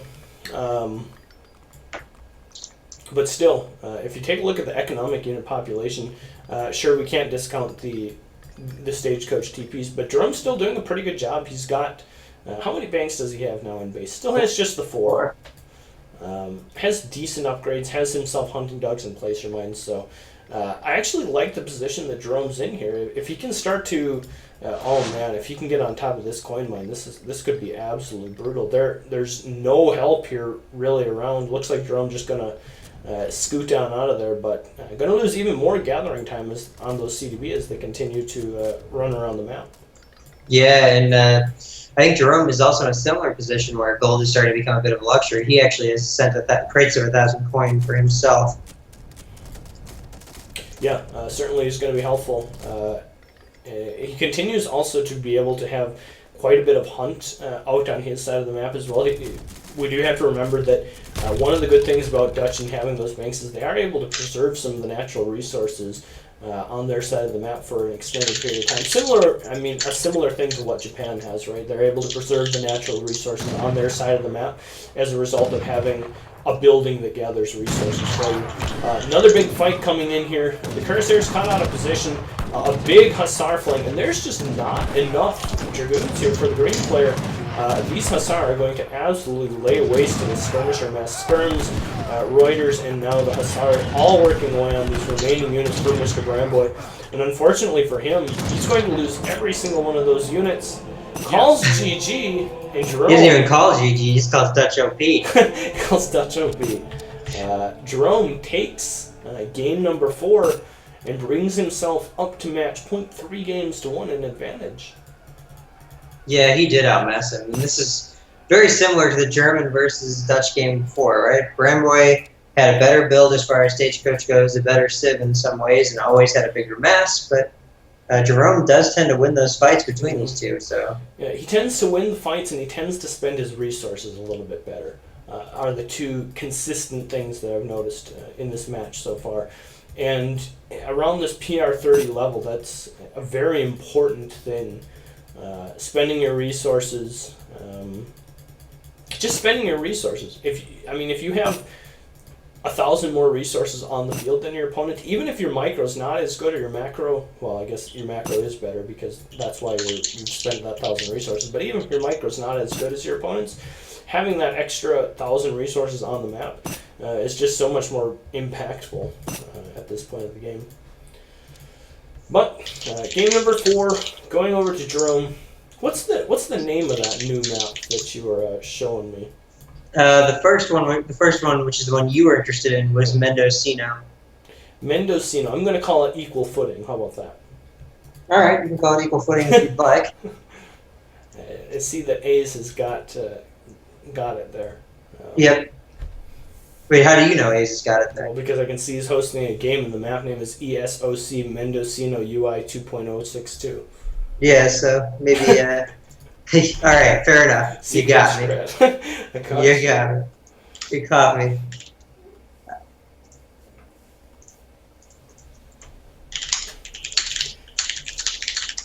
Be kind of a fun one to end the game, end the night on. Well, I guess we don't know whether or not this will be the last game, but Yeah, well, even if it's not, we can start running through the other ones, right? So we'll hopefully get them made as we go. All right, I'm just popping this into my RMF folder, and then I'm going to invite Mr. Bramboy.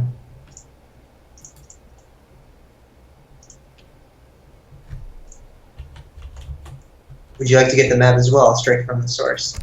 Sure, why not? ESSC. Where would you be? All right.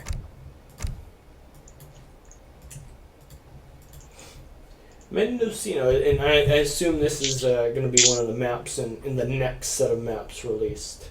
Yeah, so all these maps were made primarily by Rikiki Poo, I think that's how you say it. Okay. And so he joined our map team. He has a ton of cool ideas for maps, and these are 3 of them. There's 2 more coming, and between me, Garja, and him, mostly him, we've got 5 more maps coming with the next update. So yeah, I think of all the things that ESOC patch is trying to accomplish, I think my favorite thing is the new maps. Me too. Out of everything that it's trying to accomplish, my favorite thing is the new maps and the fact that they're much more balanced than the ES standard maps are, and B, just having a breath of fresh air when it comes to the terrain that you're playing on. It's pretty fun. It's pretty fun to have new maps.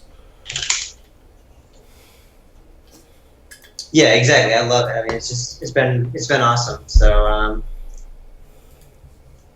I don't know what else to say. Garja's done a great job with the maps, and having him there to help other people who are interested also make the maps. We try to make them in a way that they're very competitive, and there's a lot of dynamics and choices on the maps, right? And that makes they're fun to play, not that they're just a map, right?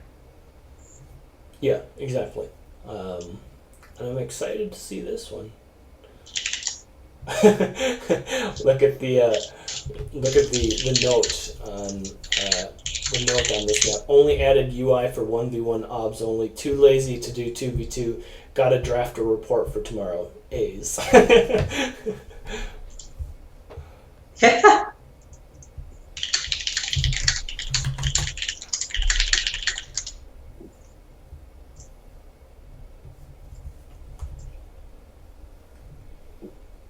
Let's hope that this bad boy fires up. In A's we trust.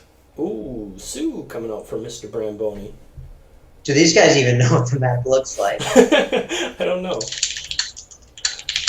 We're about to find out.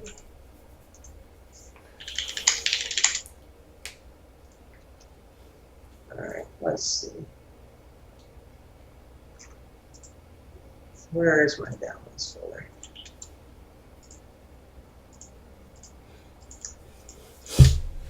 Jerome, perhaps going to be playing the British.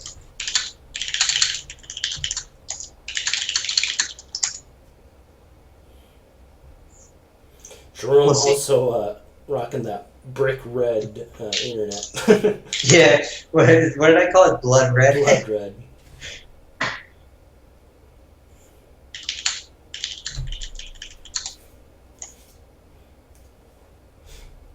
Blood red. Where is Mendocino? I'm not sure where it is. It was a map. It was an AOM map, I think. Let's take a look at where Mendocino is. I'm gonna Google it. Mendocino.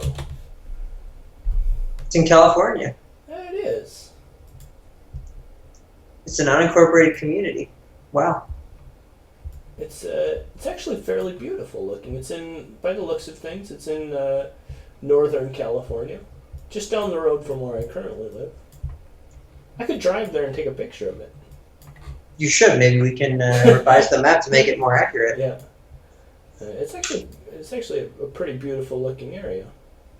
What if we just replaced that little picture in the top there? That was California. It's just a selfie of you in Mendocino. Yeah. It's kind of nice. I'm showing it on stream right now. I'm gonna look. This is the aesthetic we're trying to recreate. This is actually but we're not trying to do coastal. It's like inland, inland. Inland Mendocino, but I mean it's a coastal area.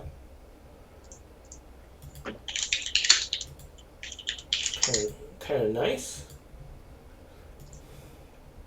It looks like Mr. Bramboni's decided he's had enough. He's playing the Turks. FF with the ottoman. How original. Yeah.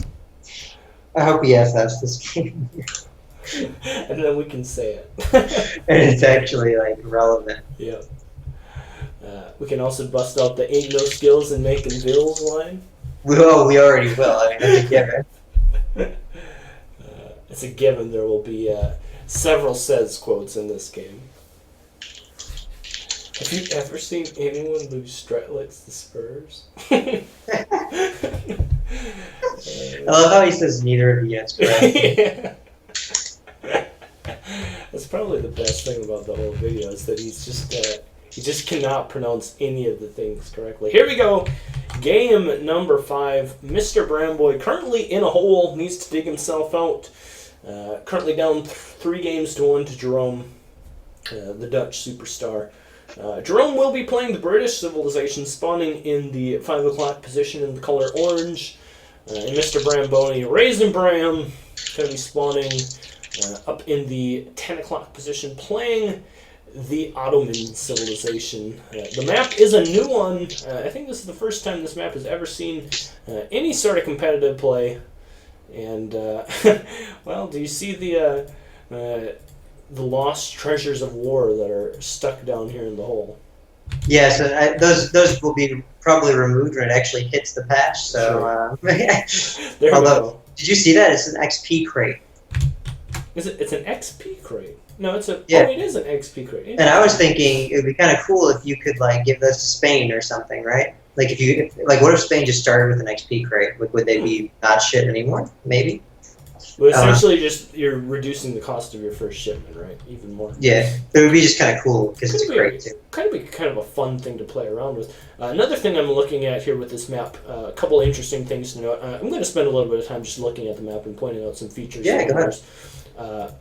We've got 2 trade lines here. They are split trade lines. They're not one and the same in the trade line. So They do upgrade together though. they do upgrade together. Interestingly enough to note, I was not aware of that fact, but kind of a fun thing to note that there are 2 separate trading lines here to control. It looks like the Travois men kind of run at each other from each side and end up kind of going off the middle of nowhere and respawning on the side of the map. Also, looks like there's the kind of standard-esque Garja 2 silver mines that he tends to like to give. Although you said this was made by Ricky Kipo or something like that. And this was actually the first map that we made together, right? So he had the original concept for this map, and originally the cliffs were, there were small details that were different, and we kind of worked together to make it a bit more balanced on the way the hunts and the mines spawn, and the consistency factor. Yep. Garja was very helpful on that. He's got a ton of these little tricks that he adds to the map code to make them spawn better. So, but yeah, the entire concept is Ricky's, which is cool. Yeah. Let's take a look at the natives. We got Mapuches over on the left side. We've got Zapotec on one side. We've got another Machupian. We've probably got another Zapotec as well. I thought the Zapotec were like the Chilean ones. I could be wrong. I thought they were like in Orinoco on that map, but maybe that's not correct. You could be right, but at the same time, I'm not sure that historics were used in the selection of the natives. So. That could perhaps be true. But other than that, like we've mentioned before, we've got some of these little craters here. Actually, a fairly choky, kind of almost New England-esque, right? If you look at some of these little choke points, they kind of remind you of, in some way, the aesthetics of New England, where there's kind of these tree chokes. It doesn't. If you just look at the map, it doesn't look like there's going to be a ton of chokes. But then when you actually consider all of the various trees, the little pieces of water, the ways that things kind of just fill in with little obstacles, it's actually slightly more choky than I was originally anticipating. So that's something worth noting as well. I don't think there's anything wrong with that. It's just something to point out. Yeah, and I believe the map's intended to be defensive, right? So like here are 2 areas that you can very cheaply wall up and have like a pocket of resources all to yourself, right? There's wood, food, and gold there. Sure. Certainly is something worth noting. Also, one other thing: the mine in the middle is a gold mine. It has 5,000 coin on it. All the other mines are regular 2,000 coin mines. Interesting. So there is some benefit in holding the middle portion of the map. Looks like we've lost Jerome. We'll see if he comes back. He was he was blood red before this, as we mentioned, in terms of ping. Perhaps the internet has just given out, and we'll need to restart this match. Yeah, I think we're gonna have to. It doesn't look like he's making it back. It looks like he's not coming back. I think as soon as I think he maybe watching the stream and saw the second Ottoman TP and just knew he was done. FF with the Ottomans. How original! My second Smackdown win.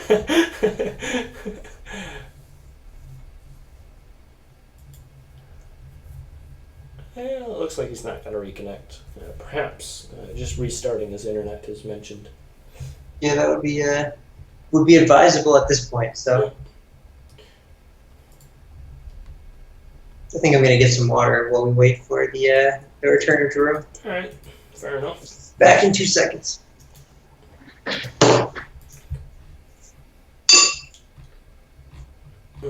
Looks like Jerome has gone offline. We'll see whether or not he shows back up. Otherwise, I do want to mention that I will be doing a replay today. At the end, I know that last week I didn't do one. I need to get around to doing a couple of those. I know a couple of them are stacking up, so I will be doing some replays today. Maybe even we'll do more than one. We'll see how they end up shaking out. Take a look at so Swede the Great. He was the last one I did. Kaiser Klein has submitted a troll wreck, so I'm not going to bother looking at that. Z Hansen is the next one on the list. He will be the person I'll be watching his replay today.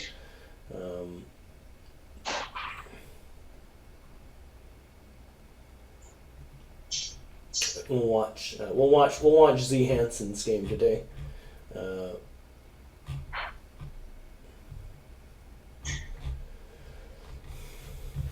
We'll see if Jerome's on the way back. Looks like Mr. Bramboy is going to head off and grab himself a drink as well.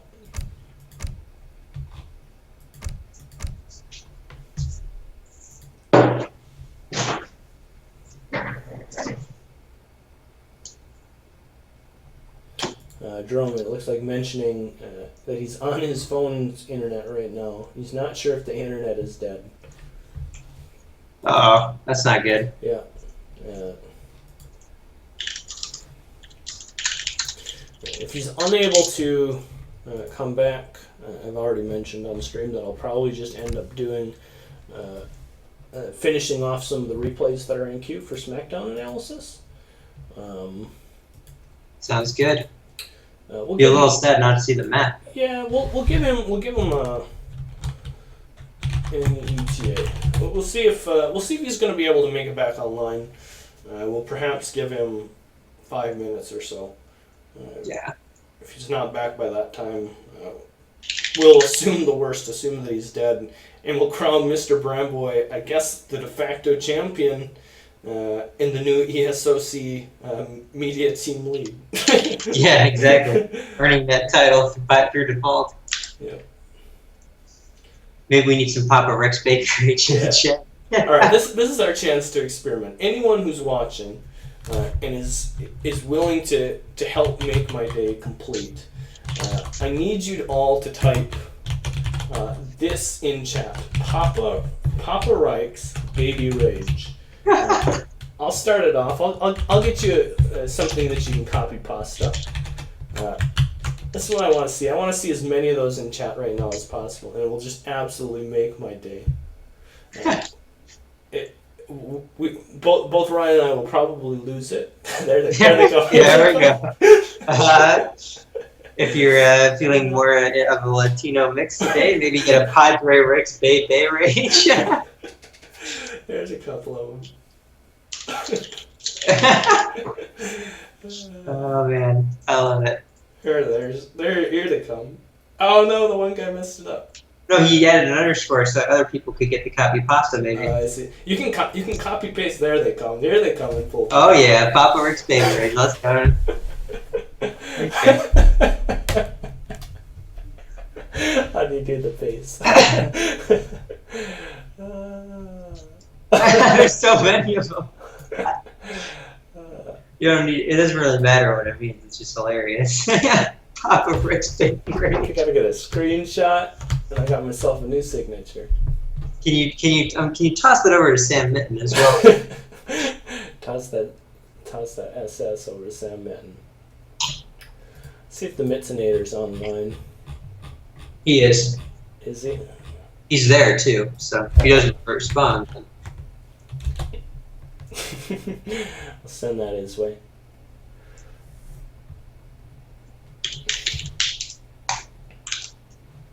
There's so many of them in the chat.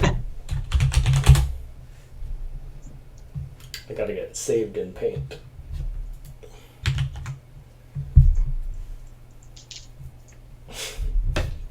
There we go. So funny.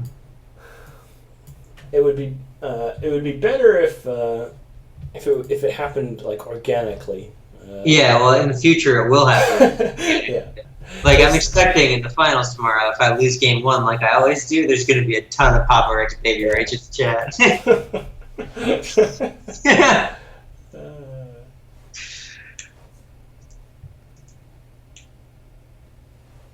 Are you going to join that game instead? Yeah, join that random 3v3.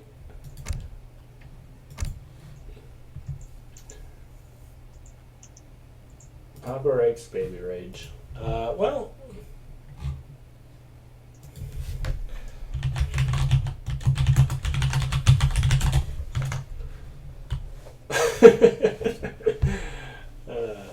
It's great.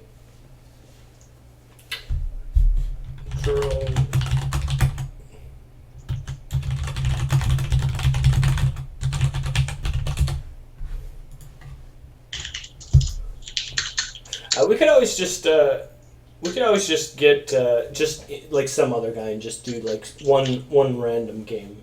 Yeah, on the new map. Yeah, just to see the new map. Yeah. That should be enough to help him out.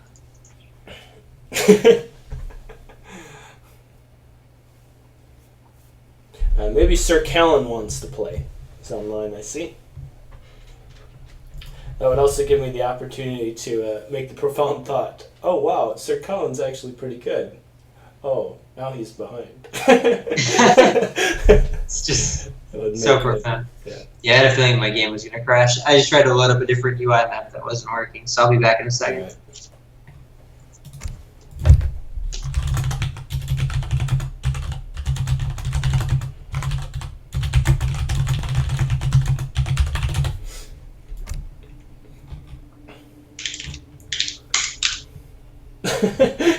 Now there's a Papa Rick's baby rage and then 4 cool cats as well. Kappa Pride.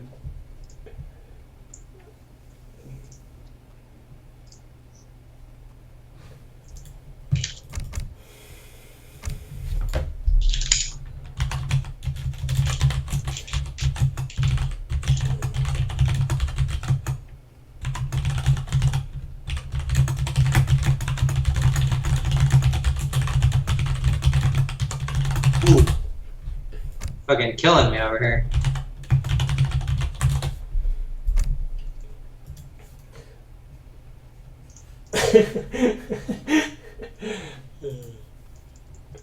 Papa Rick's baby rage.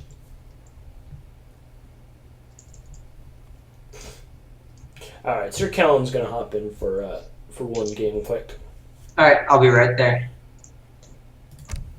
Lieutenant Roberts keeps inviting me to a 3v3 random. You just need to put online privacy on when you're streaming or something, I guess.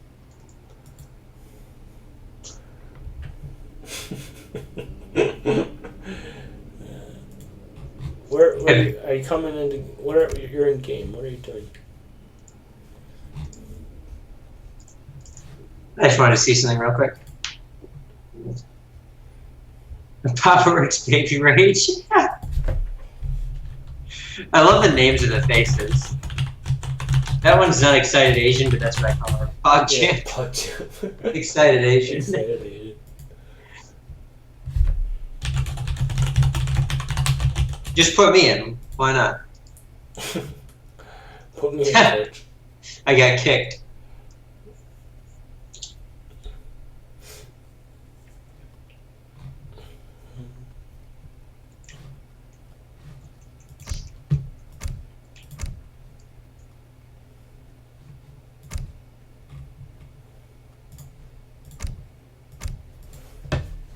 All right, join.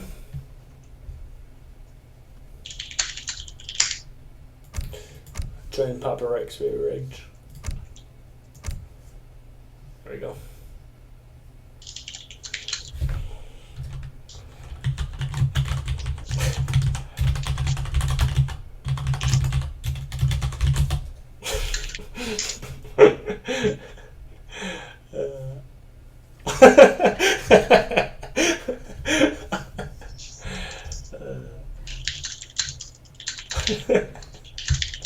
Look at his avatar. Just it completely just makes the quote even better. Just imagine that guy. Okay. Now he behind.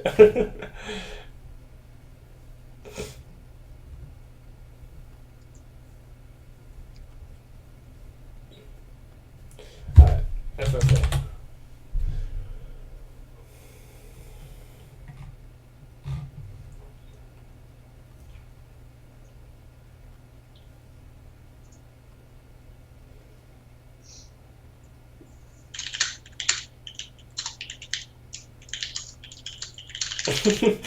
You're up 3-1, Colin. All you need to do is take one off him. Are you ready? I can play Brits. I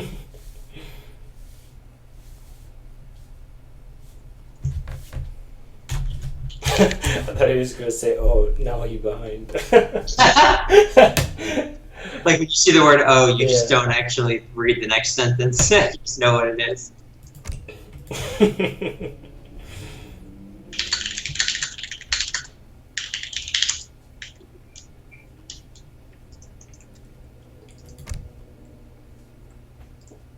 Mendocino.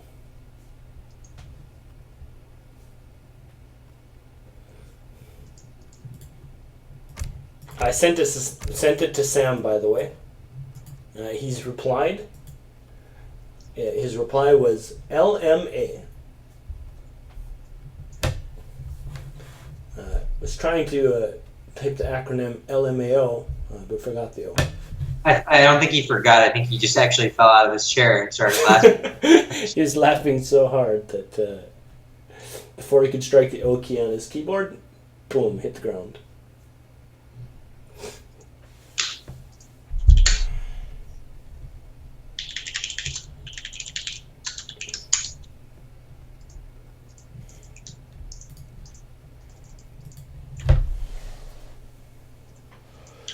Apparently we also need a 2.0 for New England. Crap. Oh, come on. We'll just give it a second.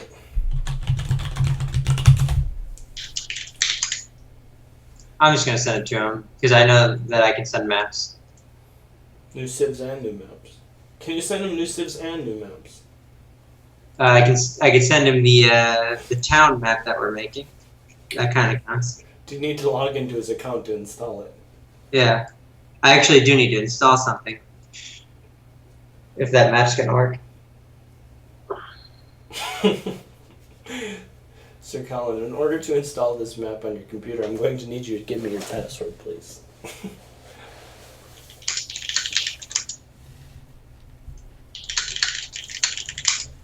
Alright, did it work?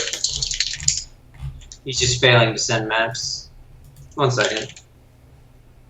I'm going to send it to him on Skype. Take 2 seconds.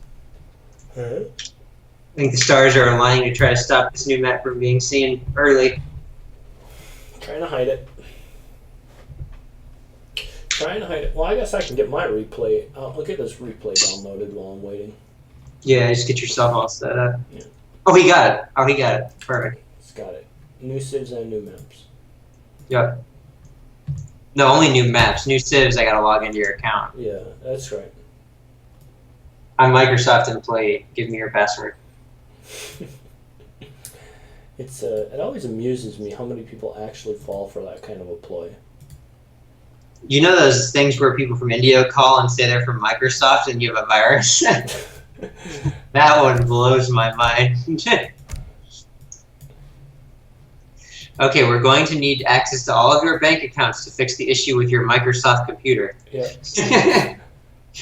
Sounds fair. All right, here we go.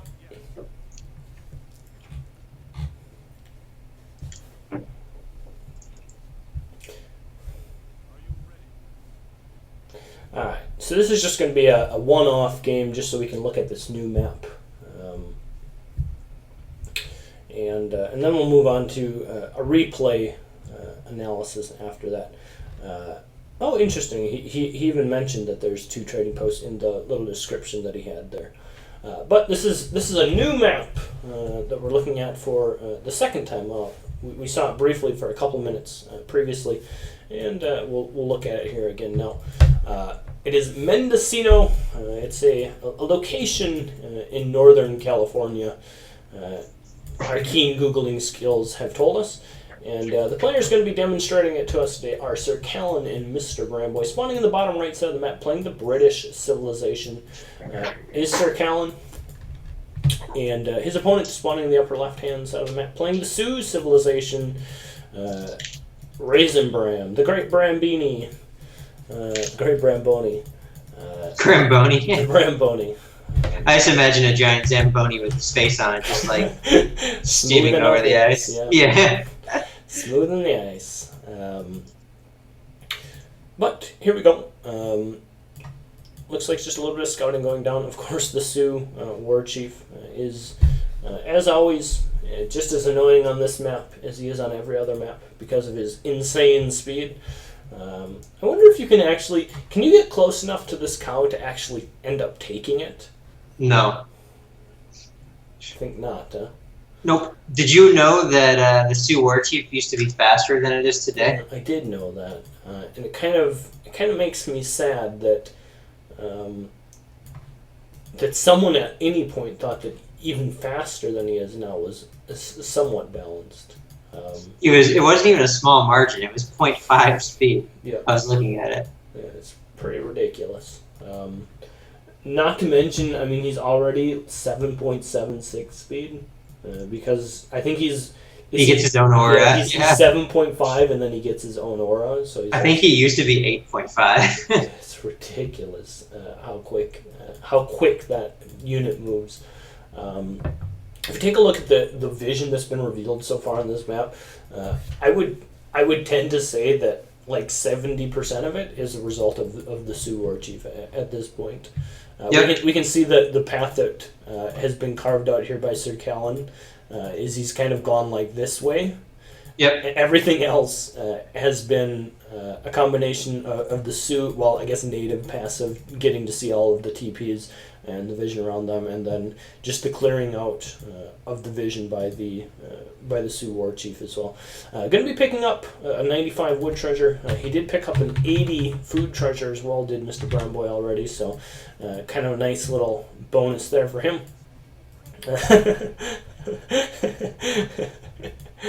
Sir Callan's taunt game on point as well. And we'll throw up some of these things. 3 villagers coming up for... Getting heated in the chat. Yeah. Let's see what ends up happening. I'm curious to see how Sir Callan will end up playing this. It is worth mentioning that this map, although there are decent hunts, it's not as high hunt of a map as you would think, right? I mean, it's got these you've got this one big patch of deer around you, and then you've got, a sizable elk herd out here, but then your next hunt is, I mean... Yeah, they're far, and... They're pretty far, and that's something that Brett has to be aware of at the very least. And some of them have wandered a little bit, too, on him. So that this hunt over here used to be right at the pond, and it's wandered over the course of the game, Yeah. which does tend to happen. So, and typical Sue getting in there for the steal, claiming, unbelievable. Got to remove the knave Scott snare, but let's not worry about this, right? the fact that it's the turn radius, right? I mean, just because he's so fast, it just means his turn animations are that much quicker as well. Sue actually can't lose like treasures, and in fact, because they turn around so fast, like they almost always win in treasure steals. It's so ridiculous. Sir Kellen's Explorer going to be pushed all the way back to his town center. It's going to be killed, actually. It's going to be killed because there's that pesky outlaw rifleman hanging. But these are the things Sue needs to do to be, a strong Civ. Because if they don't do these things, they get rolled over. So, as much as we want to complain about it, if Sue doesn't win H1 this hard, then they don't establish this control of the TP line, and things get a lot harder for them. And we can already see Kellen aggressively laying down a racks up here.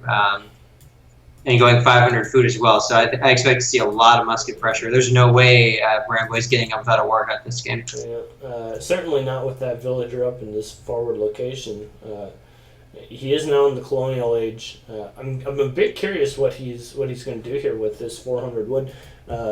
He may very well get baited into like dropping down some sort of structure up here. Now I think he's going to see what he's up against and head back home, but.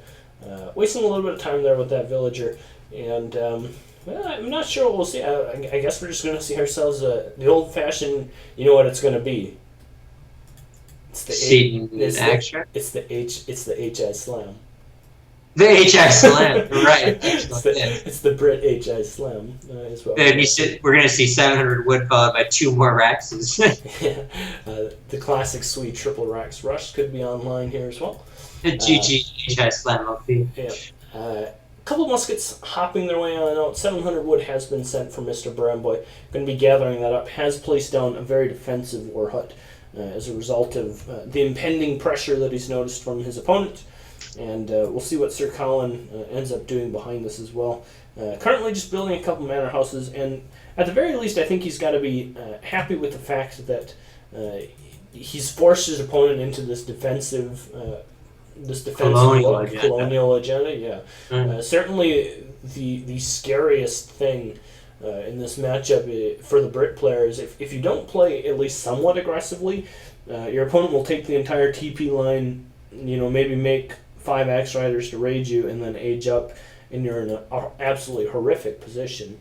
At the very least, he's forced a defensive war hut, set and bows to have been trained, and 700 wood coming out. Here's the first card. So, six settings coming out. Looks like that pull, so good. Yeah, going to be able to sneak on out of there with most of his units. And almost killing the Explorer too. That's a 750 HP tank that's not on the field anymore. Yeah. Still realistically behind this, Sir Kellen's kind of risks getting pushed back here a little bit. We can see the Sentinels creeping on up, and there's not really a great answer. Stable coming down now back at home for Sir Colin, but I don't know if that's explicitly going to be in time to save this. He does pick off the Explorer with that batch of muskets, but probably destined to lose most of these muskets. I think all of them, actually. Yeah. And the thing is, at what cost is he? This is why you don't go 500 food as British, because you're just kind of in this intangible way left really vulnerable. Yeah, I mean, imagine how much stronger this position would be if there was just the outpost up here, right? I mean, even if nothing else were different except for the fact that there was an outpost up here, these Sentinels would not be able to just sit underneath the barracks and siege it. And Sir Colin is rebuilding his infrastructure back at home. He's got barracks, he's got a stable back at home, but still losing that forward position, losing even just the pressure on these hunts on the sides of the map is something that he has to be slightly displeased about as well. Yeah, and there's a lot of seating and clubs out right now. It's all now if you think about it, really Bramboy is in a position where he can totally age if he wants to. Yeah, certainly can. Also can begin to start controlling the resources. We can already see, like we mentioned, Sir Callan's starting to run pretty thin on hunts. He's got the 3 deer, that are here in the back side of this hunt. He's got, 3 or so elk remaining here as well. And then I mean, he's got to start worrying about whether or not he can control this hunt, and it's in full vision of the TPs. It's in kind of an awkward position, and Mr. Brembo's got a pretty scary-looking army here put together that's going to be able to provide quite a bit of pressure over here on this side of the map. Yeah, I mean, look at the shipments that have been sent, too, for Brembo. And there's got to be a 7 Club 6 Setons in there. There's just no way you get that many units any other way. Yeah. Those 2 cards have been sent, and in fact, these 2 villagers look like they're... one of them certainly going to go down. Decent split there as well. Does get the second one. And this is my biggest concern is how does Brit continue to get out on the map here to be able to gather resources moving forward here. Yeah, he's got to go back over here. The thing about this crater is that it makes it so hard for the pressure to come on both sides, right? So if, as you can see right now, Bramboy's over here on the right, he can always hunt on the left. But these clubs are getting just picked apart, and there are a lot of hussars here. And when these clubs disappear, there's kind of this soft, exposed underbelly of like weak longbows that the Seton bows represent. And they're getting caught already. Some great control from Callan here. Yeah, pretty good control. Still does have 5 hussar, and he is going to probably be able to just stand there and fight those. Couple more reinforcements coming in from Mr. Bramboy, but not the right units, not the units he needs, not the anti-cavalry units. And we can see the longbows, the muskets, adding in the DPS from the back. Going to be able to clean up most of the infantry units that Mr. Bramboy has here, and going to accomplish a couple things as a result of this. He's going to expose himself. Oh, wow, where's he running? It's okay. The longbows... There it is. I'm surprised he's running right now. Yeah, I am too. The Stagecoach TP just finished, and you'll notice both lines are upgraded, right? So it literally means nothing that there's 2 carts on the thing. It's just purely aesthetic. That's 3 TP Stagecoach for Bramboy right now. Yeah. In fact, it's probably... Well, yeah. I mean, it's probably better, I guess, in some regard, right? Yeah. And now he's ahead. And now he's ahead. I mean, look at Bramboy. Bramboy has 3 military population, and he's not aging as far as I can see, right? Yeah, no, he's definitely... he's not even close. Yeah, I mean, he's just gotten 700 gold, and so I guess he is close. But still behind this, this represents, I think, a pretty good timing that Sir Callan can... perhaps just mass stuff and push in and win here. He may be taking a little bit too much time to try and control this TP line, where he needs to be standing that army is right here on top of the town center, denying any more shenanigans from going on in the base of his opponent. I actually think it's kind of a mistake here if he doesn't begin to start pushing in fairly soon. We can see Mr. Bramboy is very soon going to have the resources to age up. And if Sir Callan just pushes right now, he's got another reinforcing batch of hussar here. Take a look at what he has in queue. 4 bills. Yeah, might be able to kill those vills. Take a look at what he's got in queue. He's got another batch of muskets going to be spawning here very soon as well. This is an opportunity where he can perhaps just flat out win the game by just winning musket attack. This is his time, killing 4 vills, and the age up is just now in queue. I think you're right. I think the age up time is a little bit too slow for him. I think he made too many colonial units, and as we saw, over here they did pretty much nothing. He kind of overdid it a little bit. But he's in advance. Look at this, using the new map dynamic in a way to kind of get over here in the corner and hide. He's moved all of his vills out of his base. So if Callan were to make that play to push in, it wouldn't really be that bad for Bramboy. Yeah. Oh, is he going to get... No, one more pass is going to probably go by. Couldn't quite tell, but... I think another DB going up there, like, I don't know what you call those, like whack-a-mole. They just keep popping up. I still think, though, this is look at the upgrades that Sir Callan has sent here. He's got Huss HP, Musketeer attack, and Musketeer hit points. He's got a very strong army here. Although his army's not huge in size, may as well be worthless, right? Are very, very strong. And this is perhaps a time where he can just circle siege the town center down before anything gets out. He's got the right units to be able to counter pretty much anything that pops out here in terms of cards. And this is going to have to be his saving grace, right? He's going to lose his TC, he's going to lose 5 vills, he's going to lose the Warhead as well. And, but the thing is that the distance from here to here is quite small, right? And, from here to here is quite small. So there's still this big potential for Kellen to get totally zoned off his resources. Yeah. Take a look at what we got going down here, though. We've got a couple pikes harassing on the TP. I like that. I like that a lot too. Yeah, but look at the War Chief's damage. If he doesn't turn, he'll lose his pikes. That's ridiculous. Yeah, that's pretty good. It's like a doppel. It's even better than a doppel. Back at home, Mr. Brown Boy has lost his town center. He's going to lose the War Hut back at home as well. A couple of rifle riders out on the map now as well. That War Chief has, I think he's going to save the TP actually when it comes down to it. Yeah. He's saved the TP. The British player here, a little bit exposed on the north side of his base, does have quite a few villagers out here gathering. Ooh, he's going to see it. Yeah, he's going to see it. Probably had a read on the dead hunts over here. And if nothing else, now that the War Hunt back at home is down, we do have to remember Mr. Bramboy is very spread out here. Things are... Bramboy isn't reacting either. He's losing all of his bills. Yep. This is it. I think Sir Callan is what... No. Oh, he's just running by here. If he spotted that like... Yeah, that would have been... But I mean, this is already... Yep. We're down to 9 villagers for Bramboy. He has more eco coming in on the TP line than he does from his vills at this point. Certainly is true. He also doesn't have a town center, so he's not going to be able to recover that. His market is soon going to be going down as well, which at this point... He's going to see it for sure at this time, too. Yeah. We'd have to assume he'll see it, especially with the slower moving units. He'll have more time to see it on the minimap as well. The Hussar backing up to the cover of the longbows, the rifle riders getting poked back by them, and now, yep, as you mentioned, the muskets have indeed seen the villagers on the coin mine.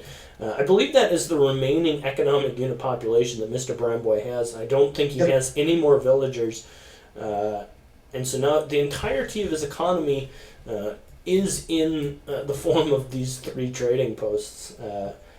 It's a revolt, guys, don't worry. It's just a revolt.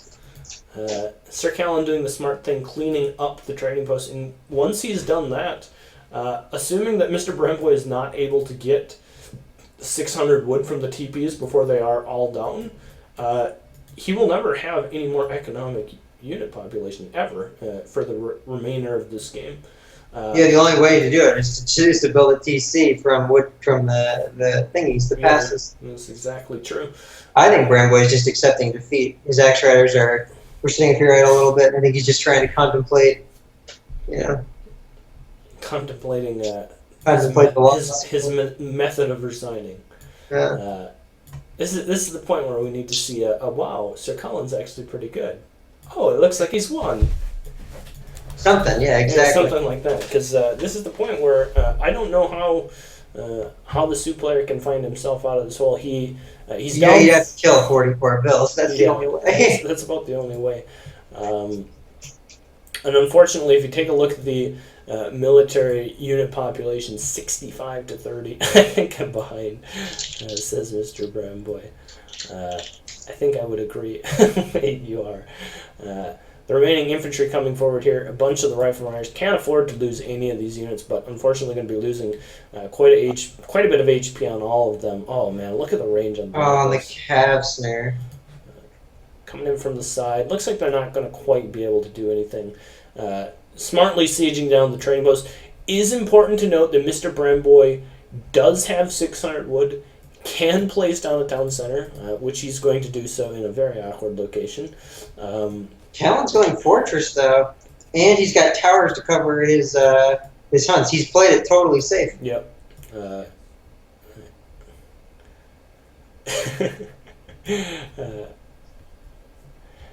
And Sir Callan is actually going to convert the win. The 4-1. He's actually pretty good. Yeah. He's gonna. I'm gonna preemptively put it up there that Sir Callan is 4 games to 1 ahead, and I think he's gonna win. A little bit of a raid coming in here. I don't think there's anything to be worried about. There's a bunch of half-dead cavalry. In fact, if he controlled that tower fire well, he could basically kill all of those remaining units. The Hussar are going to be coming over here, going to be able to help assist this as well, and help clean up the axe riders. The town center is going to get up. Diving Hawk has constructed it. It looks like sadly, there's no resources nearby except for 2 trees. No, there's 3 trees. Give him credit. Oh, 4 trees even. Ooh, unknown tree. Yeah. Look at that in the fog. tree hiding in the back of the fog. Imbalanced. Sir Callan going with the slow roll, sieging down the remaining infrastructure that Mr. Bramboy has here. Going to be able to take that down. And the one TP that does remain, I think, should be the next target for him. At this point, he can just pretty much, I think, ignore the fact that his opponent has these cavalry. Mr. Bramboy mentioning that perhaps his thought was to get dog soldiers, but GG's been called. Looks like the tandem of Sir Callan and Jerome are going to take the 4-1 victory, and Yep. we'll put it in the books that Jerome did a lot of the heavy lifting, got 75% of his team's wins, and Sir Callan comes in and puts the icing on the cake, takes the last one, and ends Smackdown 4-1 for the non-Bramboni players. This one was for Jerome. May he rest in peace. But I think the important thing to mention is that a pretty neat map, actually. I'm excited to see that one in high-level play and see that one in perhaps the next tournament as well. So, pretty nice map, and Yeah, I'm glad we got to see it. yeah, gotta see it. Gotta see a game played on at the very least. And I think that's going to do it for Smackdown. I am going to do some of my replay analysis. I know not everyone sticks around for that, and that's fine. I expect that not everyone sticks around for that. But I'm going to be doing Z Hansen's game. It's a French versus German game, so if you're interested in those civilizations, stick around. We'll be doing that immediately following this. But one other thing that is worth mentioning, because I think a lot of people have a high level of interest in it. Tomorrow, starting at 19 GMT, well, let's back up. At, 17 or 16 GMT? What time am I doing those replays? 16 GMT we start. All right, so at 16 GMT, I'm going to be casting from replays the games played between Diaraga and Kinesi in the 3rd to 4th place matchup for the Winter Championship, hosted by ESO-community.net. Immediately following that, at 19 GMT, the finals between our very own H2O and Lord Raphael will be taking place. That will be a best-of-9 series, so expect some long, really fun games happening there. Myself and Interjection will be casting those particular games, and I'm already looking forward to it. I think it's going to be a great time, and I hope you all join us for that as well. It's going to be a really great series. The cap to the Winter Championship, and a really fun set of maps. Really, two of the premier players of the current time period as well. So, looking forward to that, and I hope you all tune in for that. That'll be on the on the ESOC TV Twitch channel, and I hope you all tune in for that. That's going to be a really fun one to watch at. Looking forward to it. Yep, that'll be fun. But other than that, I am going to do my replay now. So I'll let you go. I'll let you go practice up. I need it. Luck, So. Raphael, and thanks for helping cast. Yeah, anytime. All right, peace. Yep. All right, so now we're gonna do our replay. I already did preemptively get it in the right slot. I got it already. Want to make sure I uninstall my UI.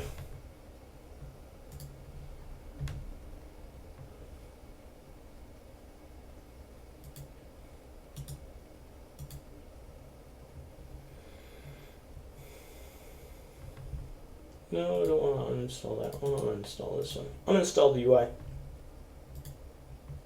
so that I can watch the replay. Does C. Hansen say... C. Hansen, if you're here, did you say which patch this is on?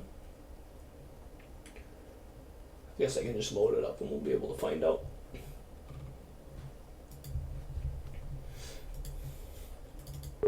We'll try an ESOC patch first. If not, we'll head over to the other one. Let's quickly read what Z Hansen has to say. He put it. So he originally posted this comment. He's trying to find some decent games to submit. He's got 3 games he'd like to analyze. He's PR22, struggling with a bad hunt, forced to play Age 2 versus France as Germany. He's looking for advice on how to adapt under those circumstances. And then not long after that, about 2 hours later, he says, I posted a different game and replaced it with this one. I don't understand why I lost this game. I was doing well in Colonial. I was protecting my TPs and aged up slightly behind my opponent. I had War Wagon, Skirm, Oolong composition, but France has a stronger Age 3 composition in this matchup, in his opinion. Choose the game you want of his game versus King Osmane first, please. Oh, or choose this game or the game versus King Osmane first. So I'll do this one, this France versus German replay. And we'll take a look at that one as the game for today. So we'll see, first of all, whether or not we're on the correct patch.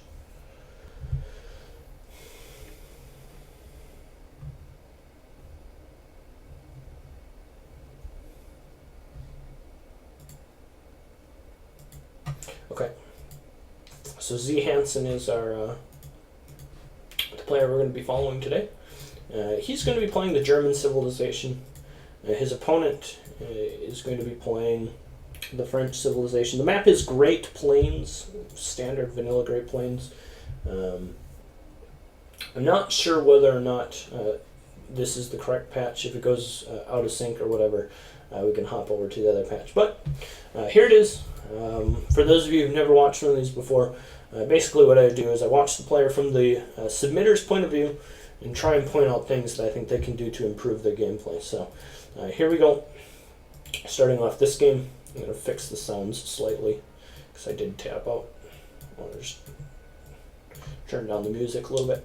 And here we go. So everything looks okay there. Your crates, shouldn't do that with your crates. A little bit of idle time here. Ideally, you should have shot one of your bison with like all 3 of them, especially this one that was in range, and then started gathering your crates. A little bit of a sloppy play. I mean, obviously, anytime you have 6 villager population, like all walking behind a bison to shoot it, that's not great.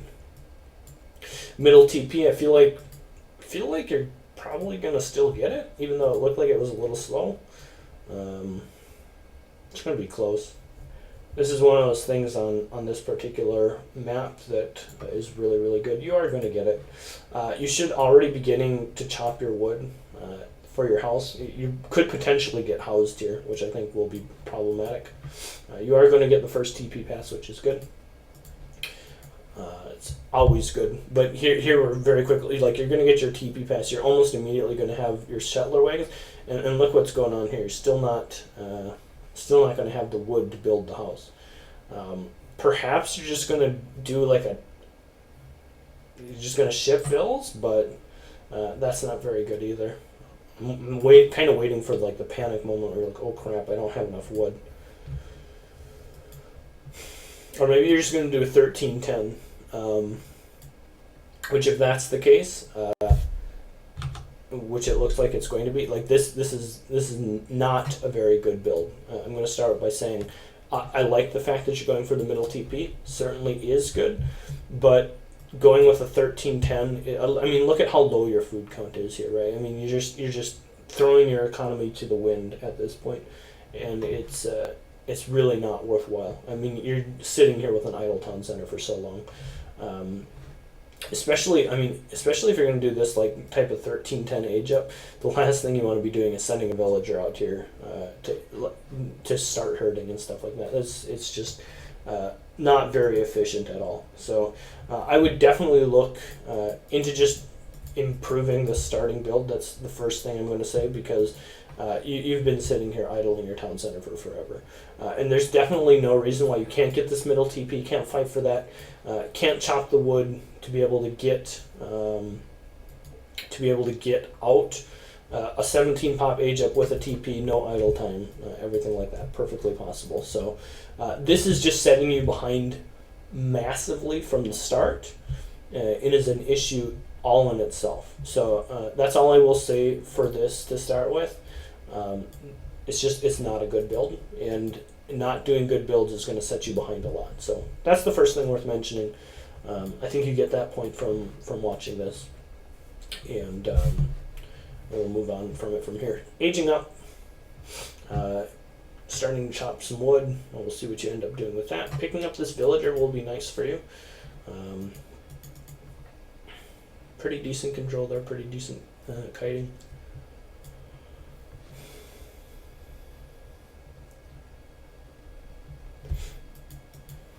Market coming down.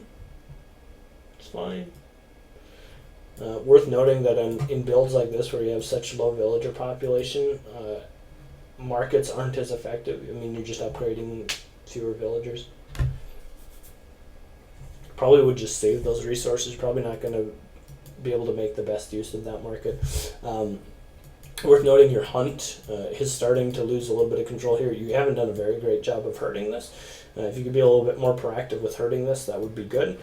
Getting it underneath your town center is going to be a top priority, especially against the Civ like French, who's likely going to be making cavalry early. Going to want to be able to have a nice, safe second hunt. And you've got a couple big hunts here, both of which could be, locked right underneath your town center at this point. See how weak this feels when, you got an okay age up time, but it's not even like, some pause here, you got aged up at 3 minutes and 56 seconds, which is pretty quick. You have a TP, that's good, but realistically you could do 17 pop age up, be up 35 seconds later, and still be okay. You'd be in the same position except you'd have 4 more villager population and you'd be aged up a little bit slower, but realistically it's going to be worth it. Just want to point that out, that you're not actually gaining that much from this particular build. 700 wood. There's merits to 700 wood. I think 3 settler wagons is going to be better, but there are merits to it. You're stockpiling a lot of wood here. Chopped wood for a reason. You're sending 700 wood. You have 500 wood and you haven't spent any of it. You need to find a way to spend this wood to make it even worth just sending the 700 wood. At this point, your economy is just so weak, right? Okay, there goes a TP. You're gonna build a stable. What else are we gonna be using this wood for? So let's pause here, because this is very problematic. You've sent 700 wood, which is fine, great card. But how are you going to send the current wood? You chopped a lot of wood in transition. You've got 300 in bank. You've got 700 here, and you just spent 200 on this trading post. Getting the second trading post is nice. But how are you going to spend 1,000 wood? Especially with only, 19 population. How are you going to spend 1,000 wood? And even if you find a way to spend that 1,000 wood, say you make a stable and some houses and a barracks, right? That's a way to spend 1,000 wood. Making a barracks, a stable, and 6 houses, right? That is a valid way to spend 1,000 wood. But then how are you going to utilize all that infrastructure that you've made with such a weak economy? That's my biggest concern here. Realistically, you're just going to probably end up gathering that 700 wood and it's probably just going to sit in stockpile, or else you're going to end up making a bunch of useless structures for it. Namely, what a lot of lower PR people will end up doing, they'll just drop down a big string of houses, which is not really useful as well, right? You need houses, but you don't need to have a ton of houses. 700 coin coming. Okay, 3 settler wagons, I think that's a better option anyways. Your economy, you don't have the resources to get aged up anyways at this point. You still haven't been training villagers here for a long time. Realistically, your economy is just really, really weak at this point. Here comes the barracks. How else are you going to spend that wood? More houses. That's fine. Okay, steel traps coming. At least you're making that. I want to point out a couple other things here. Let's pause. Worth mentioning that in this particular game, if you take a look at the Fog of War, barring the scouting path that you've gained here from these two lungs sprinting down the middle of the map. Your fog of war has been very limited, which is slightly problematic. You don't know. One of the biggest niceties of playing the German civilization are all these free cav. But if you don't know where you're going to try and raid, I mean, there are tons of free villagers here. This is at least one dead CDB if you know about that dead hunt. This is 100% a dead CDB as well. There's lots of already preemptively dead villagers here if you've appropriately scouted as resources. So try to improve your scouting a little bit.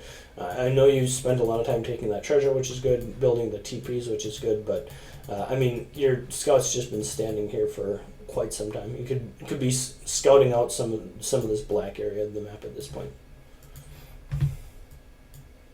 Trying to apply some raiding pressure, that's good. Got a villager back in queue. Notice how even though you got aged up at 3 minutes and 45 seconds, which is really, really early, you haven't actually been doing anything. I mean, you put your first military unit in queue at 6 minutes, which is no faster than if you would have just done a normal 17 pop age up. I'm going to continue to dwell on that because it's the most important thing worth mentioning.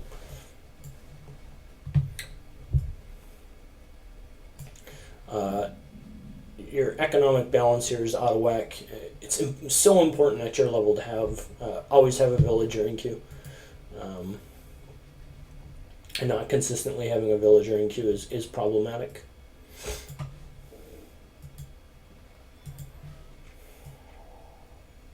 Couple batches of units coming out. Going to be able to pick up a nice little treasure. That's good. A lot of people will not pick up treasures, myself included. That's something that once age 1 is over with, I pretty much forget about treasures. So that's a nice little thing there. What are you doing with these units? I don't have a lot in mind with them, it looks like, just yet. Have the resources to be queuing up villagers, but they're not being in queue. Getting your units a little bit caught out of position here. Trying to perhaps get aged up. You have improved your hunt here a little bit, your hunt situation. There comes a villager in queue. Got a little bit of an army here. Should be able to save your TP.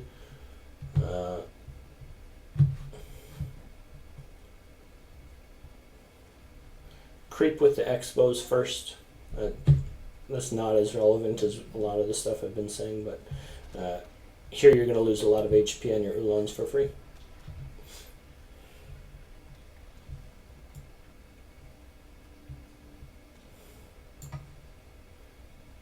It's good. Keep them interested. Keep them snared as long as possible.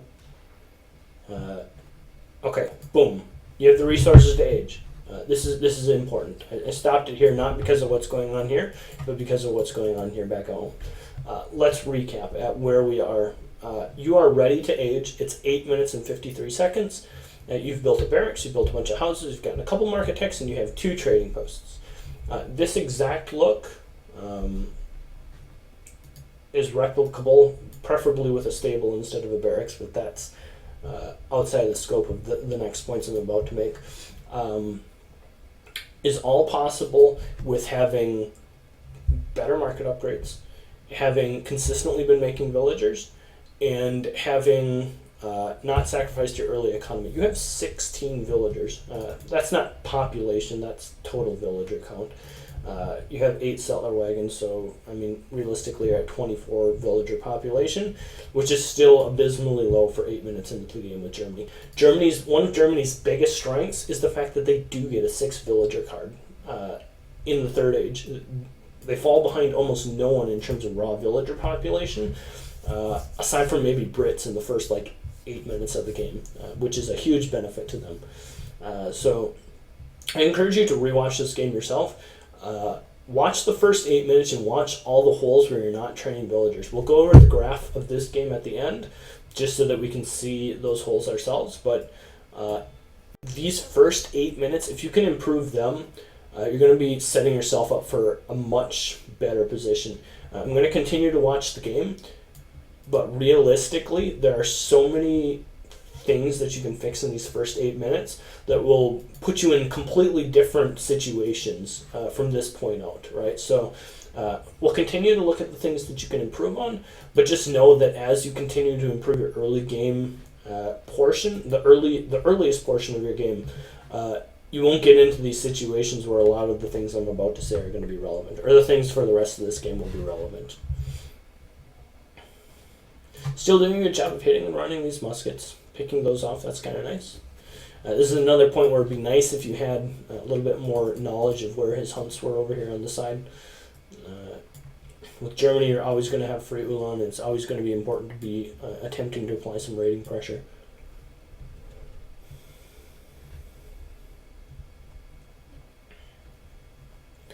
You have resources, once again, to be training villagers, but you're not. I want to continue to point that out. You also have the resources to be able to build a stable, which is very important, and you're not. Your herding has actually improved. Oh, there's the stable. I just missed it. Gang saw is irrelevant at this point. You shouldn't be getting it just for the point of getting it. You don't even need villagers on wood at this point. You've got plenty of population space. You have plenty of wooden queue.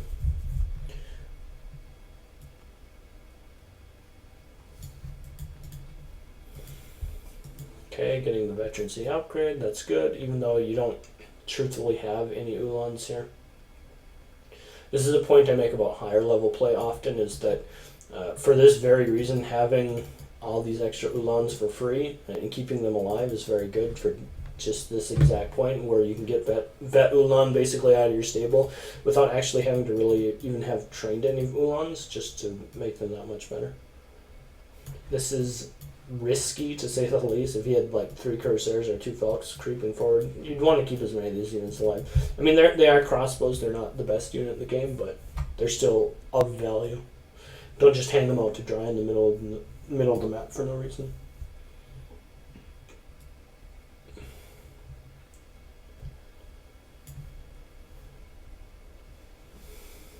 It's well into 10 minutes into the game and we still haven't crossed the 20 villager point, which is problematic, as previously mentioned. Scouting musk for him. He's making skirms. I think you should win this fight, honestly. Let's take a look at the...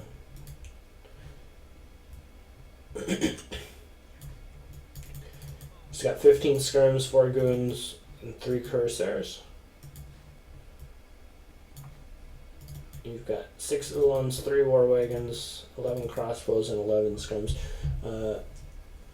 At even skill level, you should probably win this fight, assuming you don't get too caught up in his building wall or anything like that.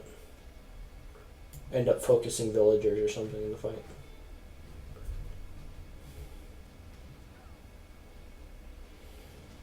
Okay, taking a lot of damage for free here.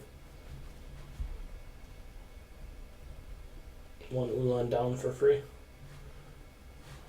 This isn't the best angle as well. Let's pause here. This is maybe more of a tactical moment that we can pause and look at. If you take a look at what he has out front of his base, right, he's got really great vision. He's got buildings placed actually in a pretty good spot for someone his level. This is going to be a difficult area to push, and I go back to like finding out, like, if you knew about this is such a much easier place to push. In fact, you even have vision over here, right? Yeah, you could look around the map and assume that at this point he's gathering over here. Take a look. You see dead bison. If you had scouted over here, you would know that the bison that were over here are all gone, basically. It would be... This is a much easier angle coming in from over here, and forcing a fight over here is much easier than trying to siege down his barracks or these houses and trying to force a fight here. So getting caught out here a little bit, losing some units for free, just taking a bad angle at his base. Oh, that's good, he misclicked. Got the outlaw riders on your side.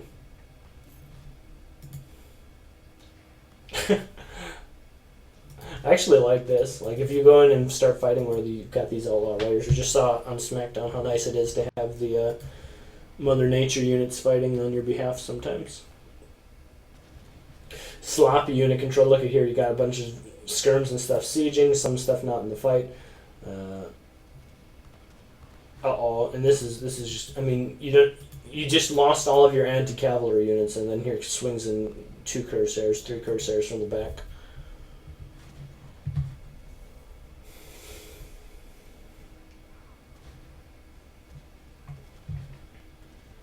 Part of that, most of this issue is just, I mean, you took a bad angle into his base and got caught out in a bad position. Still not training villagers.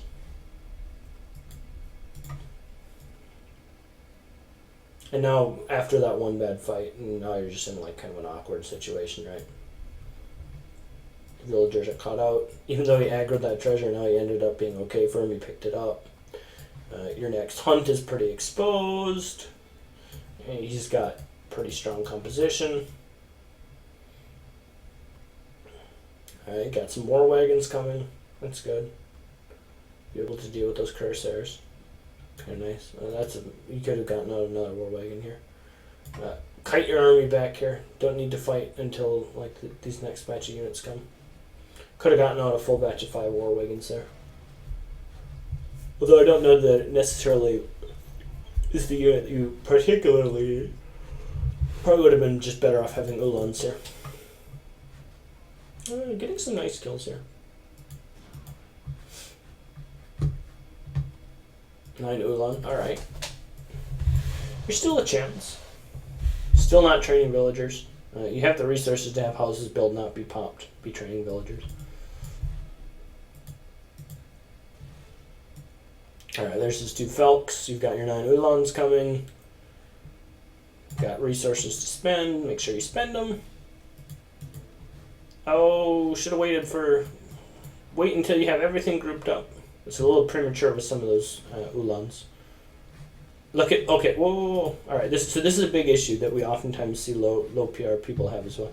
Look at this fight. So you're actually in an okay spot with all of your Ulans, despite the fact that some of them got into the fight early, got a little bit out of position. The rest of your Ulans are actually coming in on a really good spot. His skirms are pretty exposed. You can see a lot of them are meleeing. A couple of them are trying to protect his flank here on these war wagons that are attempting to kill his falconets. But then behind that, all of your ranged units, 21 units, which are going to be adding in a majority of your DPS here, are just sitting in the back and not participating in the fight at all. And if we take a look at this fight, just look at how quickly the Ulans are going to melt without having anything here to help, right? Got one, okay, and then here comes the rest of your units, but at this point now it's too late, right? Now he's dealt with it.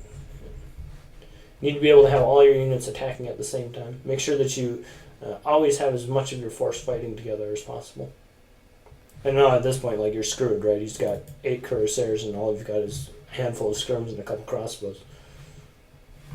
He's standing on top of your next hunt. There's nothing you can do.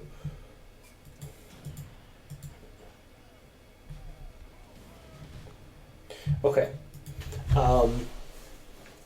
So lots of things that we can improve here. Important things that we can improve here. One, I'm going to take a look at the Vil graph, and I'm going to let you make the assumption that you need to make. I don't even think I need to say it. Let's turn off this guy, because he's not important. You can figure this out for yourself, right? This is the easiest graph in the world to look at the end of the game and say, was I consistently making villagers?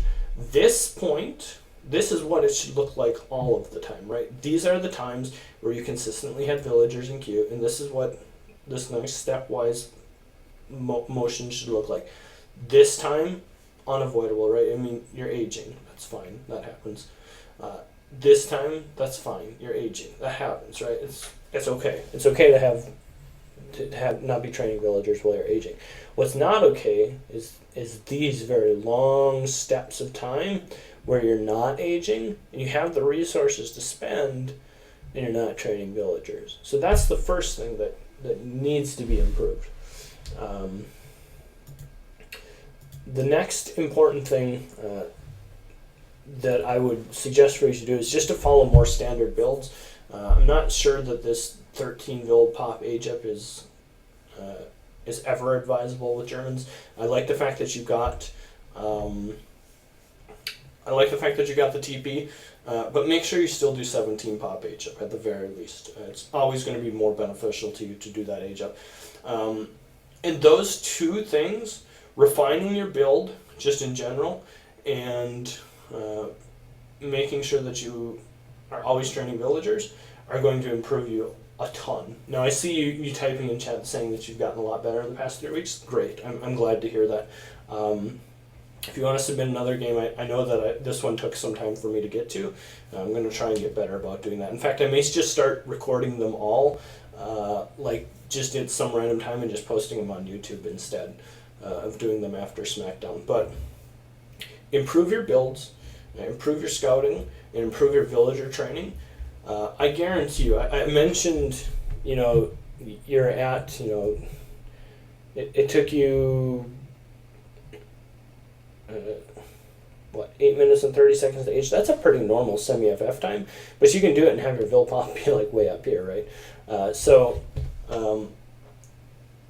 Go back, rewatch the game, watch times where you could be making villagers, could be scouting more with your scout, and try to, your unit composition is fine, your card order was in general okay. Look at times where you have stockpiling resources and you're not training villagers, and try and work out how you're going to spend them.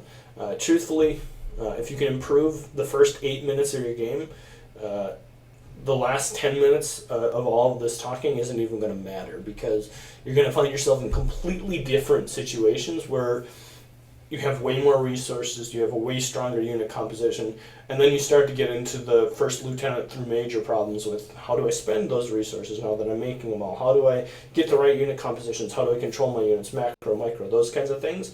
But to start with, you need to get over the hurdle of always making villagers, keep that town center training at all times, and just watch high-level replays to get your builds down a little bit better. Once you've done that, give me another game, and I'll be happy to look at it. But that's going to do it for today. I really do hope you all tune in tomorrow for the finals on ESO Communities TV, their Twitch channel. I think it's going to be a really great series, Lord Raphael versus H2O. And I'm certainly looking forward to it. So make sure you tune in for that. Other than that, thanks for tuning in for Smackdown, guys. As always,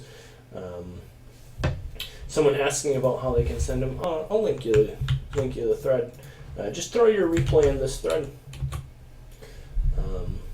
I'll be happy to look them over.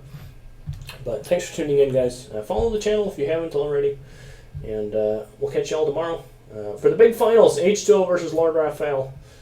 Looking forward to it. So tune in for that, guys. Other than that, thanks for watching. We'll see you all next time.